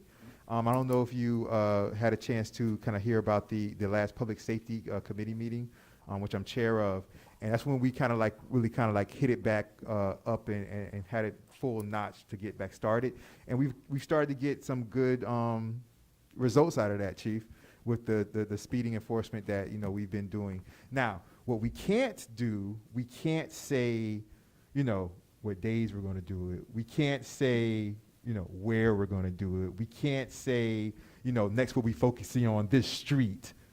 You know what I mean? We can't say that. But we've been doing it, and it's been bringing back good information. But as I, and the chief knows this, I want to get, and the manager knows this also, I want to get really more aggressive with it. A lot of our problems with that is manpower with the police officers, but we're going to try to figure out a way, around that. So we have 2 long-term solutions, and then the short-term, the chief will talk to us later. Yeah, Right, short term, the yeah. aggressive one. Yeah. All right. Awesome. Thank All you. right, That thank you. clears it up. Appreciate it. Thank you. Anybody else for traffic solutions? Well, yes, I do have a question for the village manager. As far as the money we have for the repair roads and stuff like that, we found out we have a little more than what we thought we had. Is that, because the troubling area that Vice Mayor Anders is talking about, it's like from Northeast 2nd to North Miami on Northeast 1st on 87. There's plenty of space there to do like a rotunda like they did here. And that will actually, break that, straight line that you're talking about from the Northeast 2nd to the traffic light on North Miami Avenue. Is it some possibility that we can actually, with that money, or try to do some sort of like not, if it's not a rotunda, I don't know how much that costs, but at least the intersection, it's only a two-way stop sign, have some sort of like brick stripping in all four directions, and as a part of a road repair, probably try to use that to do that. Yes, I mean, we. That'll be fantastic. Possibly, but I Right. must caution you about that, because it's not, we don't have that much money. We have about 276,000, and it's to be used for roads, sidewalks, traffic, and roadside landscaping. Right. But what you're talking about is gonna cost some money, some additional money for engineering. We actually requested, from the legislature last year. Yeah, and we for a lost it. Yeah, traffic the calming- one by the school, right? Yeah. Exactly, but that was $500,000. Wow, yeah. So we don't have enough for that, Right. But elsewhere, if- but we can certainly Probably request do, it. from one end to the other, and all four corners, do like a strip of like bricks with concrete, raise it up a little bit, so at least that will give, some sort of impression. like, with that type of money, I don't know, with road repair money. It Now, wouldn't you're hurt to saying, ask. that's what I saw here, you're saying now, that we have 200, but in the last meeting, I was told, or we were told, that we had $600,000 in those Right. funds. But also now it's remember, 260. but I also told you, we have a lot of money in the fund, but we can't use it Use for this. everything for that. And It's that's what I just, said, that okay, I- you were gonna find out how much we can use from Exact. those funds, that's correct, That's yeah. right, and so this Okay, is the so, exact amount. so we should look into that, because it's more, like, there's some money there that we can probably use to like not do the full rotunda, but at least some sort of like, Well, intersection, it wouldn't hurt to ask. I'm actually meeting with the county tomorrow morning at 10 to discuss this. I was told, in preparation for this meeting, I was, getting my notes out from a couple of years ago when I went through this, and I reached out to the county. I was told, look, we're not doing any more studies until after the pandemic is over, because the roads aren't being utilized in normal circumstances right now. But we can at least start the conversation, like the mayor was saying, so he was aware of that, and I said, let's just get the ball rolling. So I did take note from the vice mayor's suggestions, and I'll take your notes as well to her and see, just what our options, if there are any, Right. and what we can do on the short term and long term. So I'll let you Perfect. know. good, thanks. Thank you very much, Councilperson Pereira. Anybody else for traffic solutions? Just one last comment. Of course, go ahead. I would suggest, I know that the residents along 87th, at least, starting a petition to, address this issue. So, maybe it's possible to start with some of those residents on that petition to see if they would be amenable to having some sign of, like, I'm thinking like the two little, the post sign like you have almost like for election season, just a little simple sign like that could be removed for, storm, easy enough, doesn't take up a lot of space, is not expensive. So if some of them might be amenable to, using some of the yards as a place to put some messaging, I really do, when I was younger, and I really truly believed that I knew better than absolutely everybody about how fast I should be going. I will say that when I encountered areas that had positive messaging, I slowed down. And when I encountered areas that had like angry, yelling, you're a terrible person messaging, I sped up. That's just my personal experience, remembering it probably incorrectly from when I was younger, but I really do find that to be, common among my fellow Leadfoots. And so, I am convinced that some positive messaging will actually be helpful, and so maybe they might be amenable to seeing if it will work. Something to that effect. Okay, and just another note about the rotunda we were proposing for the west side. It was only being allowed because it was considered a school safety measure. And that's how we were able to get it. Now, as you know, the funding didn't come through. We're asking again this year for that. So Okay. I'll continue to pursue it. And then if we can demonstrate that the students have to, as pedestrians, access 87th, then, hopefully maybe they would see that would be helpful also. Thank you very much, Vice Mayor Urban. Thank you very much, Madam Manager. Anybody else? How are we looking on Zoom? Public comment? We're good? All right, you guys. So moving on. We good? Everybody else? We good? Okay. All right, you guys. So moving on to the next topic, which are fire hydrants. So we've come to a point to where I've had people reach out to me talking about the fire hydrant color. You know, aren't fire hydrants supposed to be yellow when they turn to red? So a long time ago, we had this committee called the ALE Committee, the Architectural, Landscape, and Environmental Committee. I was on it. Vice Mayor Mathis was on it, and some residents. Then we started that, and not only, and let me tell you this, through the ALE committee, not only did we get the fire hydrants painted red instead of from yellow, but we also, and Vice Mayor Mathis, the ALE, but this was his pet, and he gets all the credit for this. That's the reason why your street signs are blue instead of green. So we try to do different changes so when you drove into El Portal, you knew you hit El Portal. Okay? So I just wanted to put out there so we can, you know, we're just at a point where some people were just asking me about the fire hydrants. I said, I'll bring it out to the public. We worked hard to get those red from yellow because we have to go to the county and all that type of stuff to get that permission. I have no problem keeping them red. If you guys wanted to think about changing them back to yellow, you know, you guys can start to think about that if you want to, but I just want to put it out there. People have been reaching out to me about it. If they're going to stay red, I just say that we make sure that we keep them up and that they stay shiny and beautiful. All right? But just want to put that on your radar. Vice Mayor Urban, any comments about that? Councilperson Perella? You're good. Councilperson Lightfoot Ward? Negative. Councilperson Martin? No comment. Okay. All right, so we're moving right on, you guys. So congratulations again to any public comment? How we look on Zoom? Zoom, thumbs up? Thumbs up, Zoom. The next thing is ethics training. Congratulations again to Councilperson Lightfoot Ward, Councilperson Martin. The clerk will be in touch with you guys as far as when the next ethics training that we can find. You guys know you guys were part of a special election, so the primary ethics training courses that you know I took or whatever that, because usually when people get after a major election, like the one that took place in November. After that, they usually have the ethics training to where I was in there and stuff like that for all the newly elected and people coming back. So now we have to find a special time, a special one that's going to be happening, so you guys can be a part of that. You have to pass that in order to be official and all that type of stuff, right? Okay. All right. So the clerk will be in touch with you with that, Attorney Geller.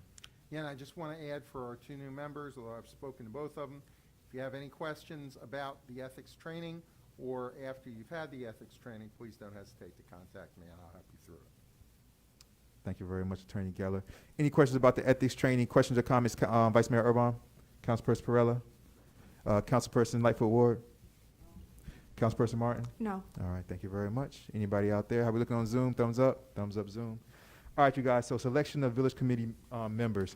Okay, so in the past, this has always been chosen by the mayor, and it's always been chosen to where like the mayor just chooses, the mayor just chooses who he wants, basically he or she wants. And sometimes some mayors will ask for, what do you guys prefer? And you guys give them kind of like, a preference, and then they kind of still choose what they want. I'm a lot more transparent, so I just kind of want to do this out in the open.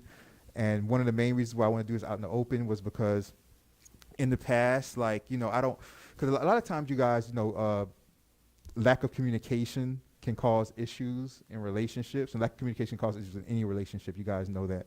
And so a lot of times in the past, what I would see just in government would be that the mayor would choose the committee chairs for everybody else in the council and things like that. And then you would start to hear like talking underneath, just like throughout the community about like, oh, the mayor gave me that because the mayor doesn't like me. The mayor gave this other person that because that's favoritism. They like them. They don't like me. So I said, you know what? when I became mayor, I said, I'm trying to get rid of everything that, those type of situations as much as possible. I'm going to do everything out in the open, which is why I bring all these things out in the open, all right? Every subject matter I possibly can, I bring it out in the open. So this is what I'm going to do, you guys. Previously, it was just the three of us, so we all had 2 committees. I don't want to, overwork anybody here, so I'm going to take the brunt of the work. So I'll take 2 committees. I'm going to stay with the 2 that I was on, which is Public Safety and Administration and Finance. So I'm going to chair Public Safety, Administration, and Finance. This is how we're going to do the rest. We're going to go by, so everybody hears this. So there's a logical method to the madness. This is how we're going to do it. We're going to go by position, seniority, alphabetical order by last name. So position, next is Vice Mayor. Vice Mayor Urban will pick next. Then we'll do, he'll pick one. Then we'll do Councilperson Perella because seniority. He'll pick one. Then we'll do L. Lightfoot Ward. L comes before M.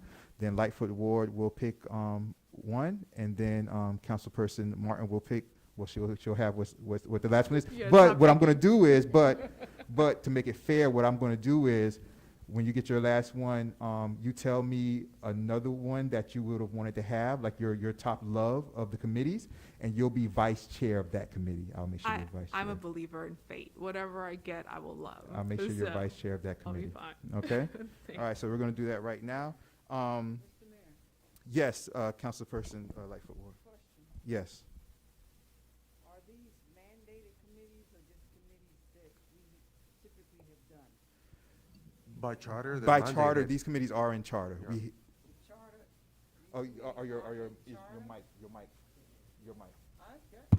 The committee is, all I'm trying to figure out is why we got 6 committees and only By charter, they're supposed to. five people. Yeah, so these committees are in the charter. These committees are in the charter. I didn't see them. Yeah, they're in the Village Elder Child Charter. These committees are in the charter. You haven't read it then? No, the charter does mandate that I choose whoever's the chair, but that's why I said that, I'm doing things, more open. So, but yeah. And there has been Uh-huh. discussion of consolidating these committees, but that would require changing the charter. Exactly. All right, you guys, so we're going to do that. And I could bring up that charter. I wasn't finished. Go ahead. You said they're Councilperson. in the charter. Yes. Okay, we're gonna take this up another day. Go right ahead. No, go ahead. Okay, I'm sorry. I do have a question or a doubt about that, about the committees. It's the council member takes one committee, right? Isn't that committee, can that committee be formed by a few residents? Or no? It's just within the council?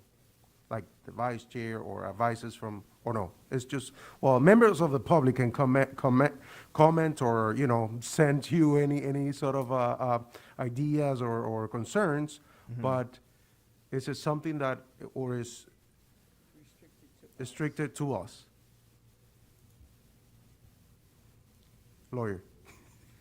Thank you, Mayor. There are other committees than the charter committees. You have, for instance, a tree committee, which is Right. composed of citizens. You have a resiliency and sustainability, unless I have that backwards, sustainability and resiliency, which is composed of citizens with one liaison. Typically, there's one liaison. So you can have other structures. I'm not really, without rereading it, I'm not really aware of anything that absolutely says it's prohibited for you to add citizens to it, but they are committees of the city council, and the presumption is that at least the membership of them is going to be made up of members of the city council. There's nothing that says that you have to have 3 on each, but you have a problem with quorum and other things if you don't. But there are some committees, for instance, that have all 5 of you as members, but they still function as a committee. So, I mean, if there was really a strong desire to say that you were going to add some citizens to the mandated charter council committees, I'd want to go back and reread that. I All have right. some question about That was that. just a question, yeah. Thank you. All right, thank you, you guys. Okay, so, Vice Mayor Urban. All right, I'm torn, because I've spent so much time with code enforcement that I don't want to, it sounds crazy to say it now, but I don't want to walk away from code enforcement. I can't believe it's hard to imagine I'm saying that out loud, but at the same token, I may not be the most qualified person to chair code enforcement.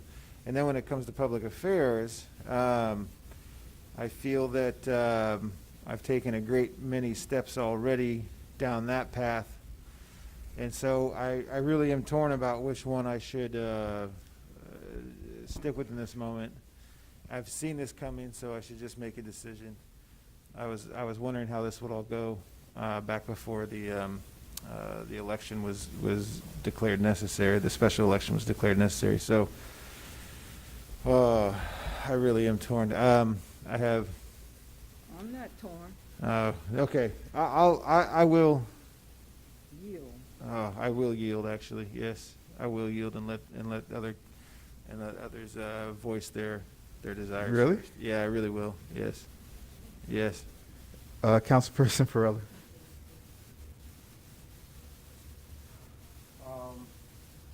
Sorry. I think I'm gonna stay with Public Works. Okay. Kind of like code enforcement, though. Yeah. Let me know. I'll give you code enforcement. What do you want? Which one you want? Make up your mind. Can I just say something about code enforcement? You can say whatever you I'm want to not say. torn. I know exactly what I want to do. So, the fact that code enforcement has, we have staff, and so I feel strongly that I don't want to just walk away from commitments that I've made to our manager and staff. So that really is the source of my conflict, is that I don't want to walk the public affairs. I feel personal responsibility towards, but we don't have staff necessarily in public affairs. So.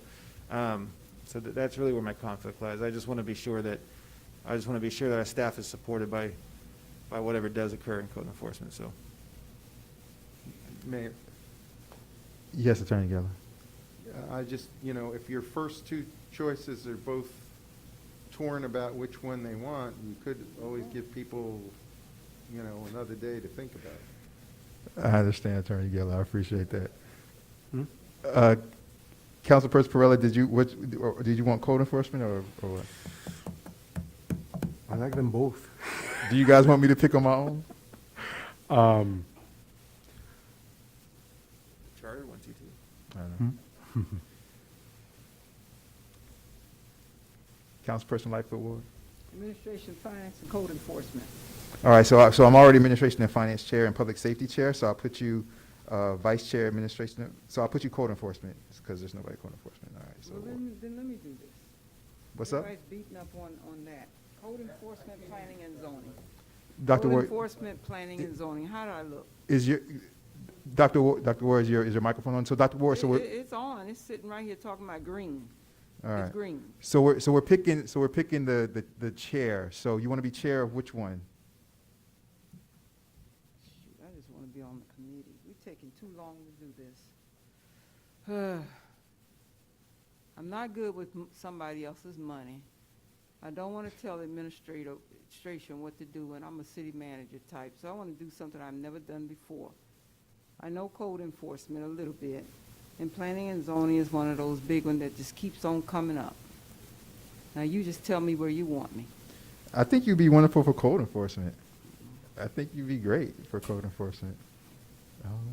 Everybody trying to get, this man Or- doesn't want to give it up, so I'm just trying to, I'm trying Remember, to- you guys. Let me just say this. Everybody, hold on for a second. Hold on. Everybody.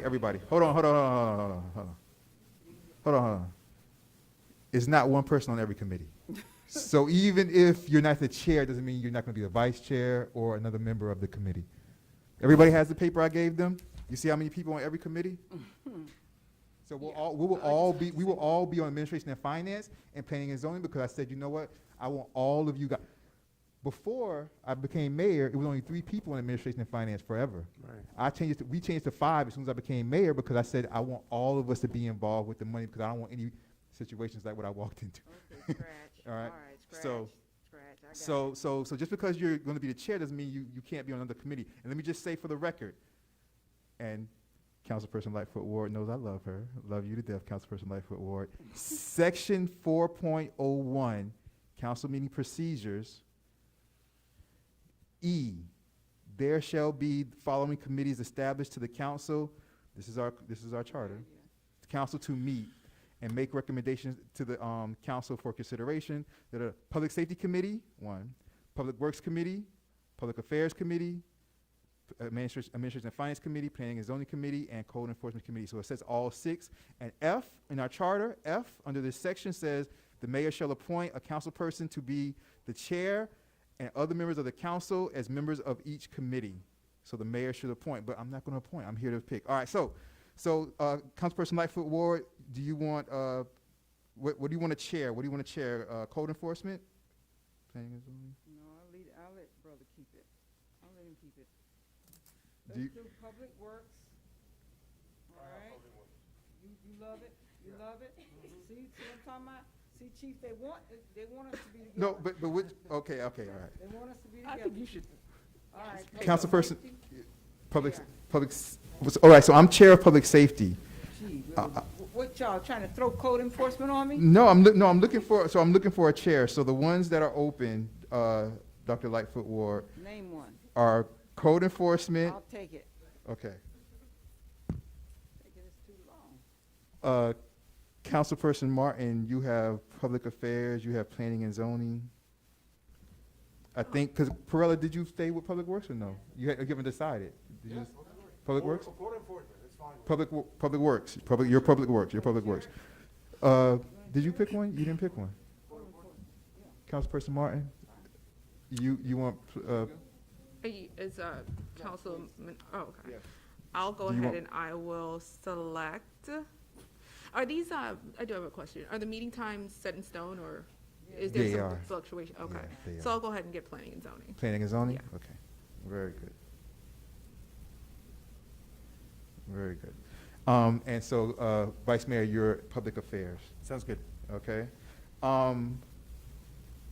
Because this took much longer than I thought, I will pick the rest of everybody else's. I'll fill in the other spaces. I won't try to have you guys be on so many committees. I'll try to spread it out evenly. Vice Chair, Councilperson Martin, where do you want to be vice chair of? Public Affairs. Public affairs. So what do I have? Public works. You have public works. Vice Mayor Urban, what do you want to be, well, I'll go backwards. Councilperson. I'm going to show up to all of them anyway. Yeah, so. me too. Councilperson Lightfoot Ward, what do you want to be vice chair of? What other committee do you want to be on? You are the chair of code enforcement. Give me another committee you want to be on. Public safety. Public safety. You're vice chair of public safety. Who's the chair? I'm the chair. Councilperson Perella, what other committee do you want? What do you want to be vice chair of? Or what other committee you want to be on? Code enforcement. Code enforcement vice chair, Perella. Vice Mayor Urban, what do you want to be vice chair of? Public Works, Administration and Finance, Planning and Zoning. I think, what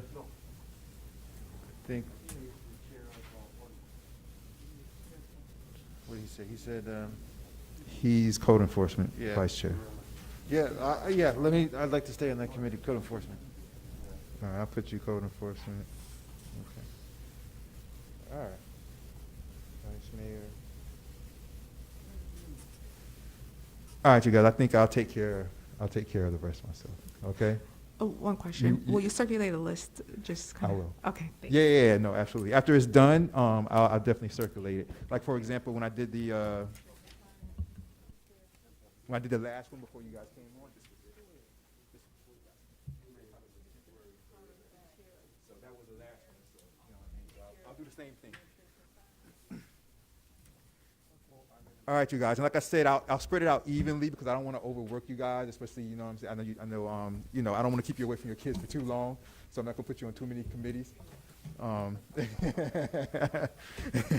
So I'll spread it out evenly, you guys, and make it right. All right, but like again, just for the record, we have to have committees. It's in our charter. The committees are in our charter under section 4.01. Okay. Did somebody call? All right, you guys. The next thing is any questions, comments? How we doing on Zoom? We're good on Zoom. Thumbs up. All right, we're good. Everybody good? You guys good back there? Everybody good? We good? Okay. The manager report is next, I believe. Okay, thank you, Mayor. I'm going to keep it brief. I know it's 12 pages. It's on the village website for those who want to read, but I'm going to save like the top news for the mayor. But I'll go on to just kind of give you some highlights. I gave a presentation before the South Florida Parks Coalition last week about El Portal Parks renovation and renewal project that we're working on. With the Cavista funds, we had planned to do a renovation of all 5 parks. We ran into a little snag with the authority to utilize, or not utilize, but to do the renovations in 2 of the parks. They are really considered right-of-ways. I've been in communication with Miami-Dade County quite a bit to find a solution for getting the authority to do that in those right-of-ways, and I will be drafting a letter with Mayor Nickerson to request the authority to utilize the right-of-ways to improve them, or even to see if we could get the ownership of those right-of-ways and make them the parks. And those are the 2 parks on the west side, Nature Trail, and the other is the River State Park. By the way, the River State Park was I guess, given to Miami-Dade County to be a park or green space in 1946. So we're looking at documents from way back in the day. And it's been a very interesting history lesson doing this research to get to find out who the real owner is and what the reversionary clause is for that property. So there's more to come with that. But in the meantime, we're moving forward with our parks plans, and I'll be meeting with the architects that are provided by Miami-Dade County's Parks Department to assist with that revitalization plan that we have. Our circulator pilot project shuttle is on its way. Our interim village attorney has been reviewing contracts, and I've been trying to work things out with the service provider, but FDOT also provided the contract for the 50% match funding. So we are on the way, and we're expecting to have something very soon in El Portal. We're excited about that.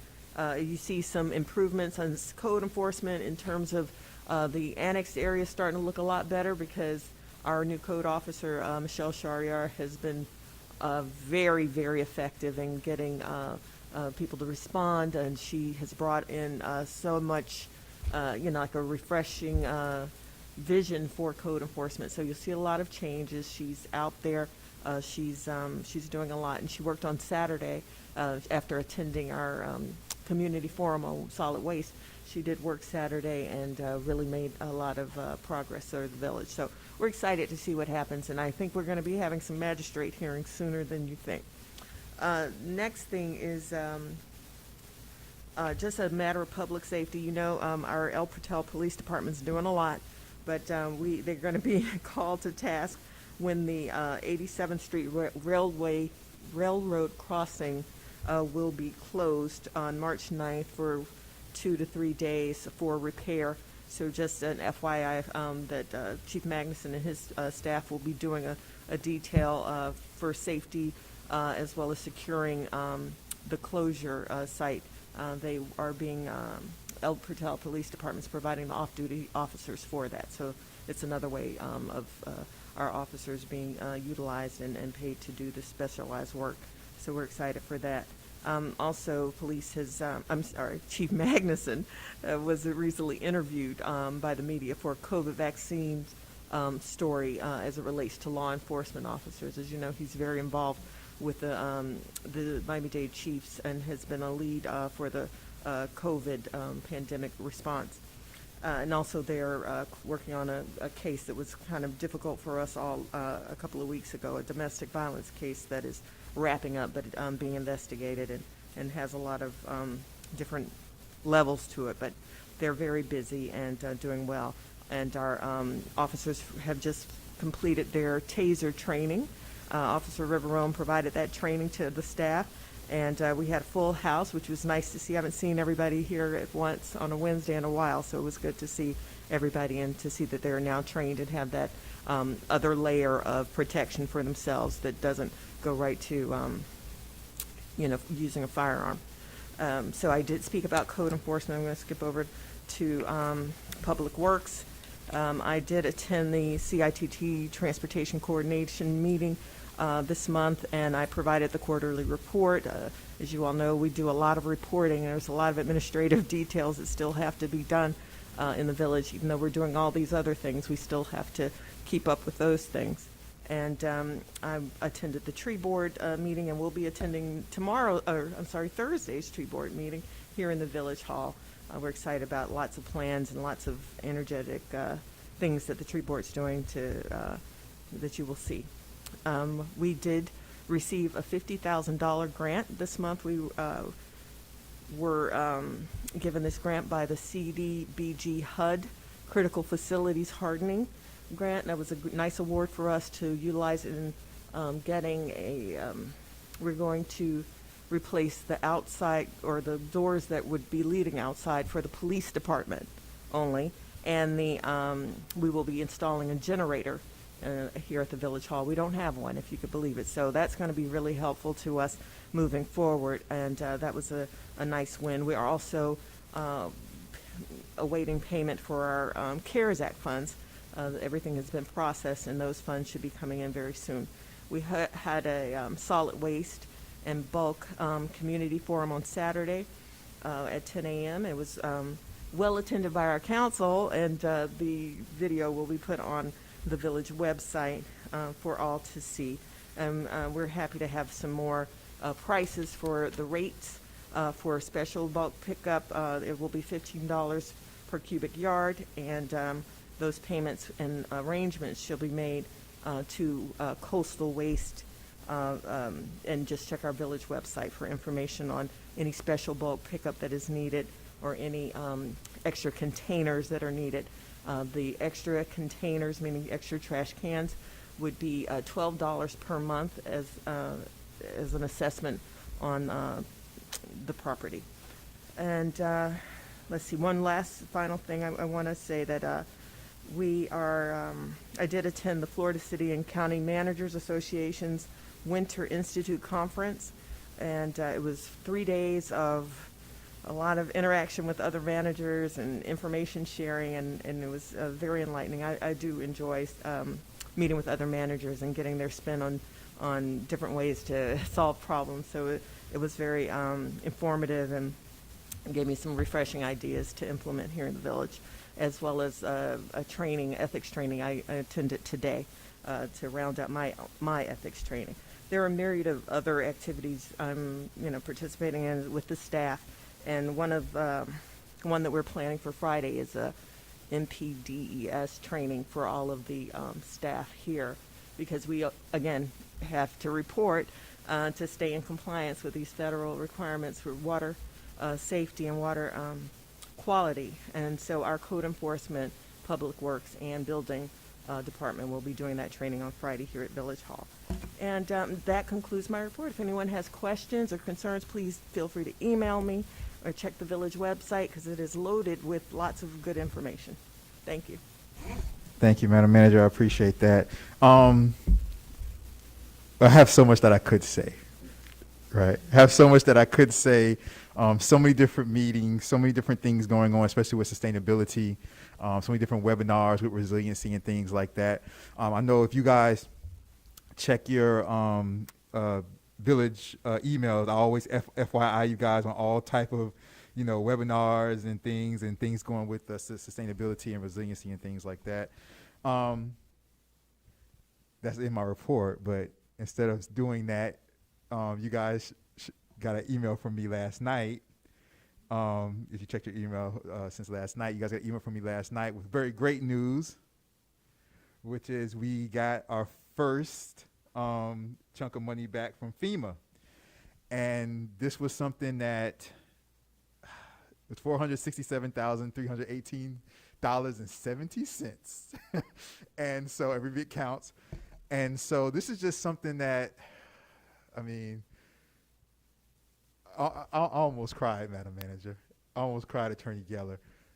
The hours and hours and hours and hours of meetings that we did.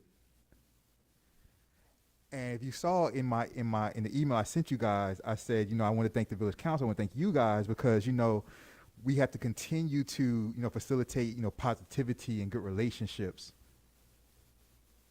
This money came like this because of the positive energy and the great relationships that we've created. I mean, and I'm not going to go too deep into this. This is the last thing I'll say about this, because I have it in my State of the Village address that's going to be in August. But people don't understand how bad it got for us, where they started to float around, Attorney Geller, where they started to float around the idea that the state was going to come and take over El Portal. You guys don't understand the meetings we've been in, 2 hours, 3 hours, where they were like, oh, you guys are basically like Opalaka. No money, not getting any money.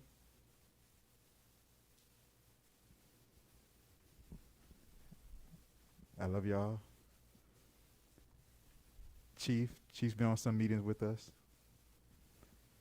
Attorney Geller, priceless. Madam Manager, priceless. Our community.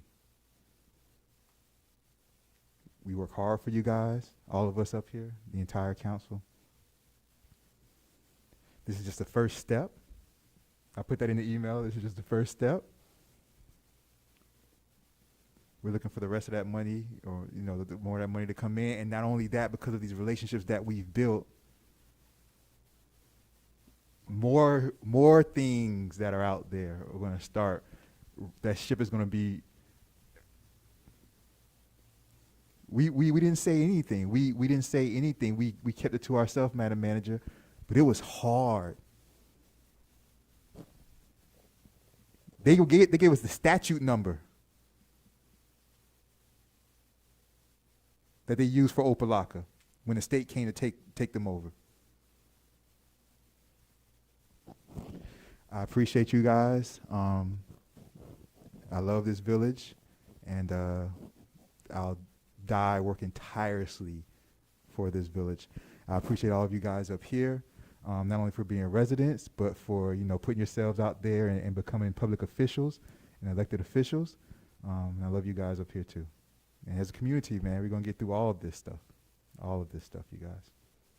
That's my report for right now. The rest, I'll send it to the village clerk, and it'll be on the website, you guys. Thank you. Attorney Geller reports.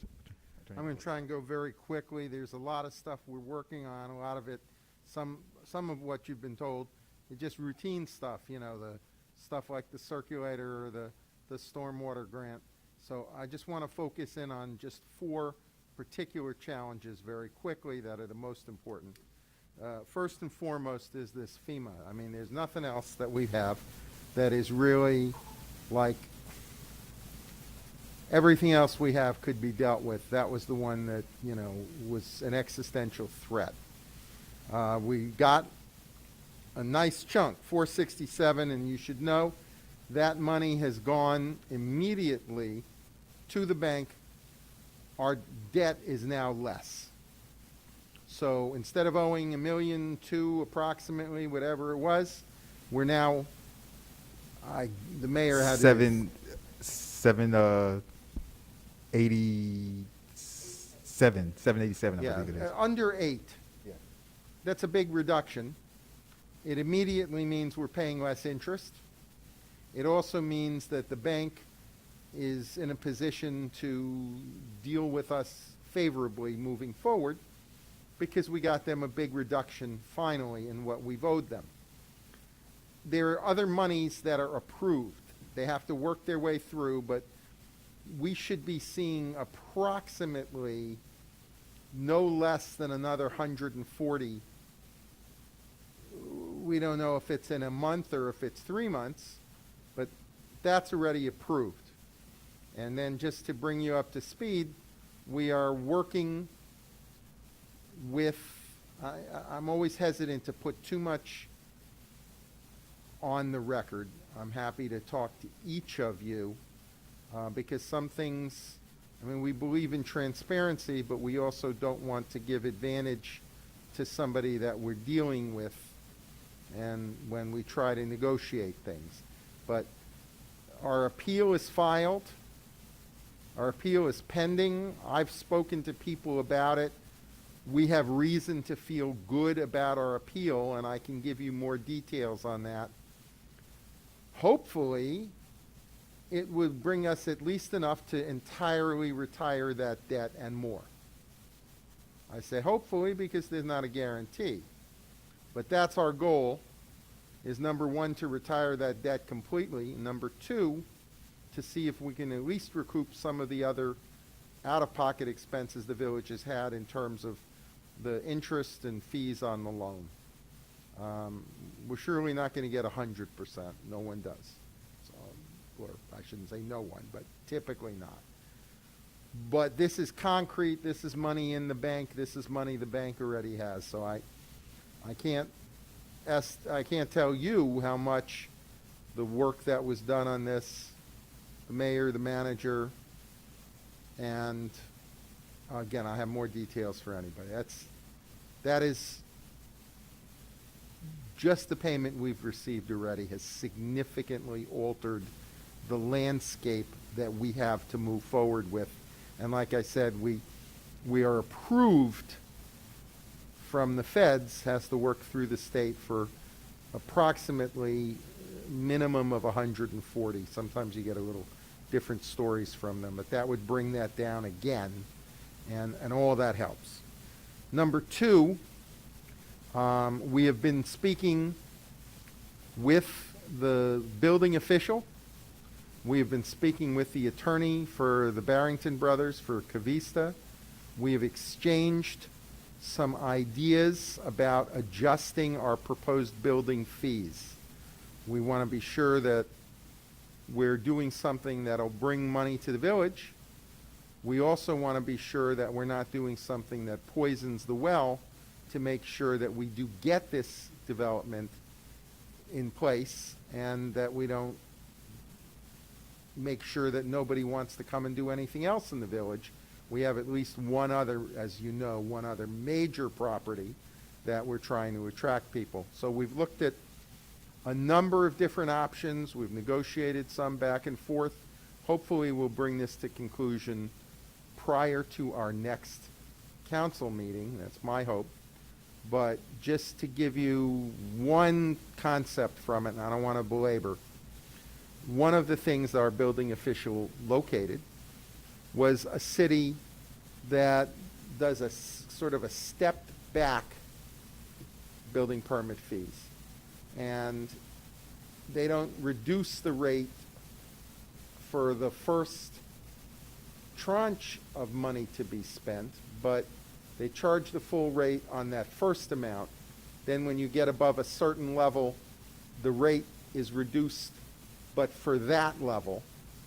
And then it's reduced again and then reduced again, so that the larger your project, the higher expenditures are reduced fees, which makes sense because there are economies of scale, and also because what you're doing on a single-family home, no matter how expensive, is not comparable, particularly if it's a high-rise project. So that's the concept we're looking at. We're working on exchanging numbers back and forth.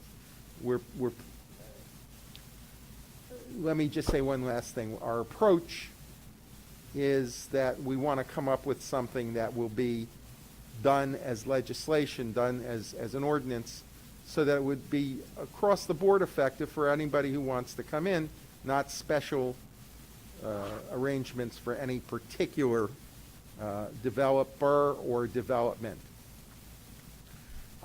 We had I think it was 2.5, almost 3 hour conversation the other day. You know, you heard tonight about El Jardín stormwater, which is important, and the contractor Craig Smith is working on that. As you know, there's another major issue, which is with another contractor, Pannoni, that helped us secure some funds from the state, 80% grant, 20% loan at very favorable terms. We had a 2.5 to 3 hour conference that the mayor participated in, the manager participated in, our CFO, and we have what I think are some exciting ideas. They've sent us a great deal of information in the last few days, which we're analyzing and looking at. There is reason to be optimistic that we will be able to find some solutions which will also help with stormwater as well as wastewater in a western part of the village. And by the way, specifically, since it was commented on tonight, by doing both at the same time, typically there is money included in these projects for the restoration of a roadway. Because if you tear it up, you got to put it back. And by doing both at the same time, we can save money because you don't have to, I mean, it's not just the money. If you're on that street, you don't want to see them tear it up, inconvenience you, put it back, and then tear it up again. That's why people hate government. So we're working to try to address that, and we had some, let me say it this way. We talked about resilience issues. I mean, when we talked about storm drains, the thing to remember about storm drains is you can put in the drain, but the water's got to go someplace. It's got to drain to something, and when that's the little river, that's a problem. Rising water table is a major environmental problem as well, because so much of the village is on septic tank. If the water rises to the level of the tank, we've got a terrible problem. So septic to sewer is a huge priority, not just for us, for Miami-Dade County. And there are some very exciting possibilities that we're going to try to be working with the county because it's their priority, leveraging money that we're getting as grant from the state to see if there's any way the county can help us with part of the loan portion that we would otherwise be undertaking. It is over 20 years at almost no interest. It's not quite, but it's terribly low interest. But if we're going to help the county, we should hope that the county will help us. And it's both of our priorities to move to sewer and away from septic as much as possible. It's a financial priority. It's an environmental priority. And frankly, there are a couple of other things about it that make it a financial priority for our residents as well. Finally, we have been in active negotiations with the PBA. I want to again recognize the chief for assisting us with it and for maintaining an environment here that has officers who are underpaid still willing to stay here because they appreciate the leadership that our chief provides. And obviously, if the chief's doing a good job, the manager that put him there deserves credit for that as well. We made a substantive proposal to the PBA. I'm going to take this opportunity to formally, on the record, request an executive session of the council. We'll figure out a date, but to discuss ongoing labor negotiations with the PBA. It's one of the few kinds of things we can have an executive session. I don't like the term shade session that people use. Sounds shady to me. But an executive session is appropriate. Just understand that the reason you do it that way is because you can't negotiate with somebody who's sitting there listening to every part of your negotiating strategy. But understand, these are permitted under statute.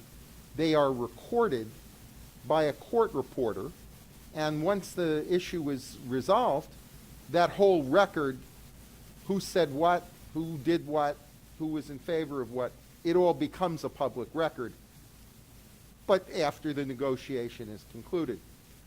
We don't want to go to impasse like they did last year.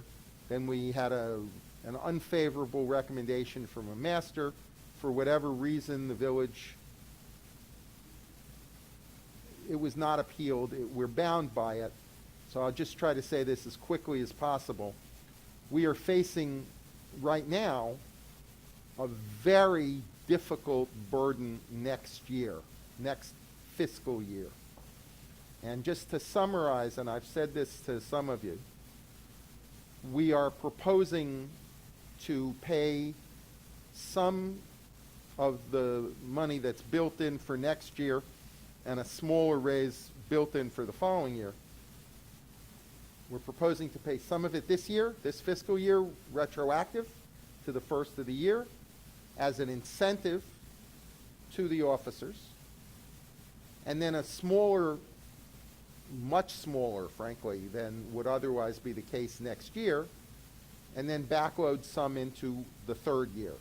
So by increasing year 3 and by paying down part of it in year 1, we're asking that the members of the force give us some relief next year so that we can implement these raises. Not trying to take a nickel away from the officers. Just reallocate it, some more up front, some more at the back end. A, to give us a smoother path instead of like this, and B, to allow some of these things, such as the reallocation of fees on Cavista and some other developments, some property taxes, allow this stuff to come online to help us by being able to pay more in the out years. I'll give you details of that. We don't like to negotiate in public, so I'll be happy to speak to each of you. The PBA is considering our proposals. They'll get back to us. It was a very amicable, friendly discussion. Some of the officers participated and raised some particular concerns, which I can go through with you. And we were glad to hear from individual members of the bargaining unit. We're optimistic that we will have labor peace on a 3-year contract with our officers that will be fair to them and also not unduly burden us next fiscal year. And that's a little more long-winded than I plan to be. Those are the priority items, and again, if anybody has questions, I'm happy to discuss them, but I might prefer, if it's a sensitive issue, to talk to you one-on-one, because we try not to spread our negotiations on the public record when we can. Thank you. Thank you very much, Attorney Geller. I appreciate it. Any questions for Attorney Geller? You guys good? All right, moving on. Any Zoom for any of those reports? All right, we're good. All right, moving on, you guys. Unfinished business, general orders. Anybody have that? We good? No. Moving on, new business. Anybody with new business? No. All right, so we're to good and welfare right now. Anybody who wants to come up and say anything at all about anything at all happening in the village, in the community? Anything at all? How are we looking on Zoom? Thumbs up on Zoom. We have no good and welfare, you guys. Seeing none, moving right on. So do I have, we're moving on to adjournment before I adjourn. Anybody have any last words? Anything that you guys want to say? You guys good? Thumbs up? All right. Do I have a motion to adjourn? Motion to adjourn by Councilperson Lightfoot Ward. Do I have a second? Seconded. Second by Councilperson Martin. All in favor say aye. Aye. All opposed say nay. Hearing none, the council meeting is adjourned. The council meeting for February 23rd, 2021 is adjourned at 10:41 p.m. Thank you, you guys. Welcome, you guys.